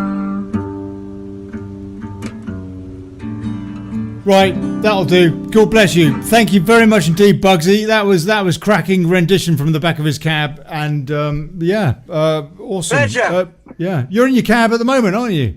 Yeah. Just chilling out. It's the best place to be. You haven't been driving, no? You haven't been driving. No, I've been sitting here. It's a rock and roll spaceship. It's not a cab. It's special. Good on you, mate. Good on you, mate. I tell you, I'm so pleased to have such an eclectic bunch. And yeah. Thoroughly enjoyed it, Ollie. Great to hear from you and see you again. Absolutely. Big cheers. And to you, Carl. Lovely to Thank meet you so Carl. much. You're very interesting. You And Joe too. too. It was fantastic to speak with you all, and I always enjoy having conversations, even if we don't agree on everything. I think it's more productive than what they have in the mainstream media, and it's always good to hear diversity of opinion from everybody. Well, I You've think got a the show. mainstream media is run by the Americans. That's what I think. And I think it's all propaganda. And Not Donald Nostradamus. Trump owns the lot. Not Nostradamus. He's the Antichrist. Look, Well, okay. I'm telling you. Carl, you've got a show tonight, haven't you? You're doing a That's show. right. Tell us I'm about doing a that. show at 8 p.m. every single weekday at Unity News Network. We've got a show at 8 p.m. If anybody was interested in watching, it's dlive.tv/Unity News.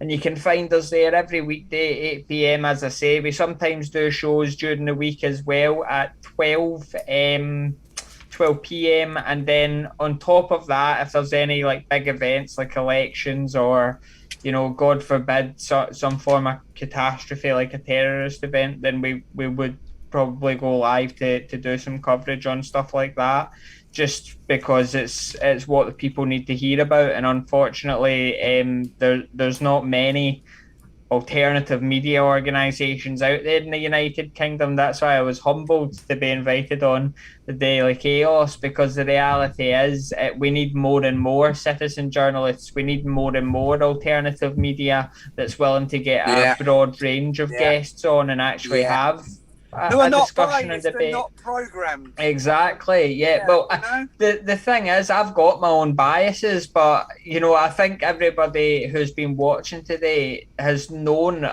when I've said an opinion, you know, and when I've said a fact. Because when I state a fact, I will say, and that this is backed up by such and such source from such and such. When it's an opinion, you know, you can tell straight away. I usually would say it's my opinion that, or that, you know, and that to me is just because we're all entitled to our opinions, but I don't want people to get mixed up with opinion and fact. But at the same time, I would constitute, but this is my bias coming into play, I would constitute some of my opinions as facts. Like, you know, it's my opinion that the Western world is creeping into totalitarianism, but I can back that up with countless facts, if you know what I mean. So it's indicative of itself. Yeah. Carl, just briefly, why DLive? Why DLive? And why not Odyssey? I know DLive is a place where I know DLive is a place where you can live stream, but it's full of gamers. Odyssey, on the other hand, is like BitChute, no?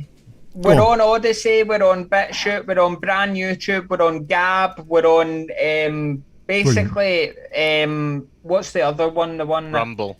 We're on Rumble. We're on genuinely see all of these new platforms. We'll try to engage with all of them.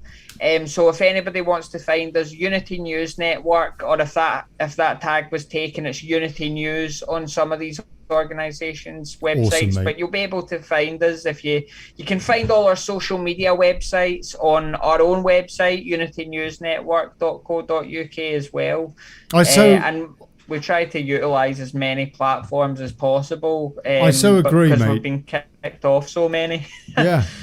I so agree what you say about we need as many citizen journalists as possible, and also. Can I ask you something, Carl? We need to cooperate, all of us. What do you think of your First Minister? She's like an angry Scottish journalist. I think if I gave you my full opinion, I'd expect my door to be kicked in by our bully boys and I'd be taken away. I'm not really allowed to give my opinion. She's like an angry Scottish gerbil, isn't she? No, she really is. I agree, and unfortunately, the great difficulty for me with Nicola Sturgeon is I feel like she pushes more and more people outside of Scotland against the people of Scotland. Yeah. Because just like you say, you see, or you maybe specifically don't, but let me know if I'm wrong. Do you see Nicola Sturgeon as a representation of Scotland? Because a lot of people get the false idea that she is. Well, I'm sitting in Scotland's capital city, Edinburgh, a region of the United Kingdom, with a political map and a Union flag behind me of the United Kingdom. So there's a lot of people that fall under this bracket and not Nicola Sturgeon's with our European Union and saltire. And for sure, you know, I don't mind the saltire, but that has been hijacked by the SNP now, and it would be considered by many to be a kind of nationalistic notion to fly the saltire unless it was accompanied by the Union flag. Carl, just one very brief question on that. Just very brief. Well, it seems to me that the Scotland needs an equivalent of the UDP, the unionist whatnot of Northern Ireland. Yeah, a unionist equivalent of a Scottish party that is unionist. Because at the moment there's one which is nationalist and which seems to be very racist against the English, for example. I don't understand why, because I don't, you know, see that there's any, and particularly given that, you know, the English don't even have their own parliament. Don't even have their own parliament. They have no direct representation, as opposed to the UK that does, Scotland that does, Wales that does, and Northern Ireland that does. But it seems to me that Scotland, we would only really see the truth about where people's loyalties are in this whole so-called independence debate if Scotland had a unionist party, and it doesn't. No? I made the argument before in a couple of articles that I wrote that Scotland needed a unionist party, to be honest with you, and I seen that in the sense of all the smaller parties could have gotten together and specifically targeted Scotland. And why do I say that? Well, because Scotland's not got a first past the post system in the Scottish elections, and they run their own electoral system, which means that the electoral system in Scotland is much easier for small parties to pierce through. Hence why in the Scottish Parliament you've got independents, you've got Greens, you've got Lib Dems, you've got quite a diverse range. For sure the SNP, Conservative and Labour make up the vast majority of it, but you've also got these smaller parties that have been able to break through. And my argument was smaller parties could use the likes of the Scottish Parliament, the Welsh Assembly, as a stepping stone to prove that they have what it takes to be in opposition within these parliaments, and then maybe garner more support. On top of that, it would give you a platform because you've got politicians then within the chambers that make the laws to argue and fight your side of the argument for you, and that in turn will get press coverage. Now, many one of your commenters earlier said, Ollie, that they seen Nigel Farage as they got them into politics, etc. Exactly. And the way Nigel done that was by having amazing speeches in the European Union. That's certain, in the European Parliament, sorry, that's certainly what woke my attention up to him. The way he stood up to Tony Blair, you know, and various other cases and clashes he had with some pretty significant individuals within that kind of organisation or realm, whatever you want to call it, globalist entity. And this was able to wake people up. So if we can use the Scottish Parliament and the Welsh Assembly, in fact it's the Welsh Parliament now, isn't it? They changed the name. If we can use these Mickey Mouse parliaments, that's what we call them, the Mickey Mouse parliaments, because they're not really real. They're just to give you the illusion that you have some form of control. At the end of the day, Westminster has a veto over absolutely anything the Scottish Parliament does. You know, so they've got the illusion of power, and people like Nicola Sturgeon have ran amok with it and went a bit crazy. Definitely. An angry Scottish gerbil. That's it. That's how I describe her. I can understand your point of view. You've got much nicer words for her than I do, so I'll refrain. Andy, God bless you. I'm sorry, guys. Mr. J, I have to sign off. No. I wanted to say I'm closing it up. Okay. Mr. J, God bless you, mate. Thank you so much. There's one thing I would like to say is that all of these powers and all these forces are trying to divide us. So I think more than ever, we need to stay connected with people who see what's happening. Because they're going to try and separate us and break us apart. And that's what the mask is for. With unity, as your organization is strength. So, anyways. I'll have to sign off. Thank you, guys. It was a great chat. Cool, it's man. It's a perfect message. God bless you. Guys. God bless you. And you know what? We're all signing off. We are. Really. I want to say a big big cheers to everybody that took part today. Carl Dean Pearson from Unity News Network. And Mr. J, you are so right about unity within our ranks. My God, we know you need it. And to Bugsy McDonough. I love your nonsense, Bugsy, and you're absolutely right to tick me off and to point out that you merely have an opinion. God bless that. God bless that. You know what? My nonsense will come to fruition, Ollie. We'll be back on together again talking about that nonsense. We need to get Nostradamus on. We need to get somebody book me. Nostradamus' ghost. Ghost is a guest. For you, Ollie, you'll be back on asking me what is going on, Bugsy, and I'll tell you. All right? Nothing would surprise me now. See you later. Bye. He's in his cab. We got Carly's off to finish producing his show for tonight, which I will be checking out. I'll be checking out. Carl. Thoroughly enjoyed meeting you, Carl. Take care, man. You too, good sir. Have a good day, and hopefully we'll speak again as well. Mate. We'll be back on about this. Brilliant. See you later. God bless. Bye-bye. Bye, Thank Ollie. God bless, Ollie. God bless you. All of you. Thank you very much for having me on as well, Carl, Ollie. Really mate, appreciate it. You're so welcome. Yeah. You're so welcome. Me too. Many happy returns. All of you. Even later, you, man. Bugsy. Well done. Bring your guitar. Absolutely. See you It's later. like a I've always social got one club. in the Do you know what I cab. mean? Like a Always social got club. one. Eh? I've always got one in the back of the cab. You're talking about a guitar? Yeah. Yeah, I've always got one in the back of the guitar, in the back of the cab of guitar. Well, good on you. Good. I'll get mine out. I'll do a jam with you. I can't. nice one. I can barely Right, string do a ya? chord together. Oh, Hey? cool. Yeah. No, I'm Let's terrible. play The Who. Terrible. The Who. Yes. The Who. Right. See you That has later, been Ollie. Daily Chaos with me, Ollie Connolly. I'll see you next Thursday. God bless you. Thanks for tuning in. Awesome to be teamed up with Revolution Radio, with wakeupuk.net, and with you lot on youtube.com/Daily Chaos.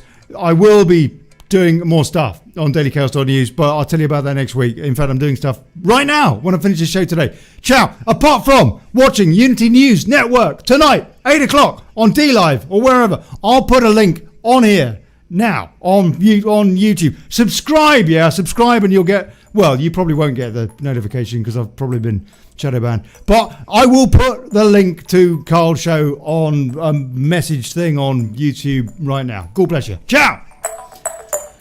Aye.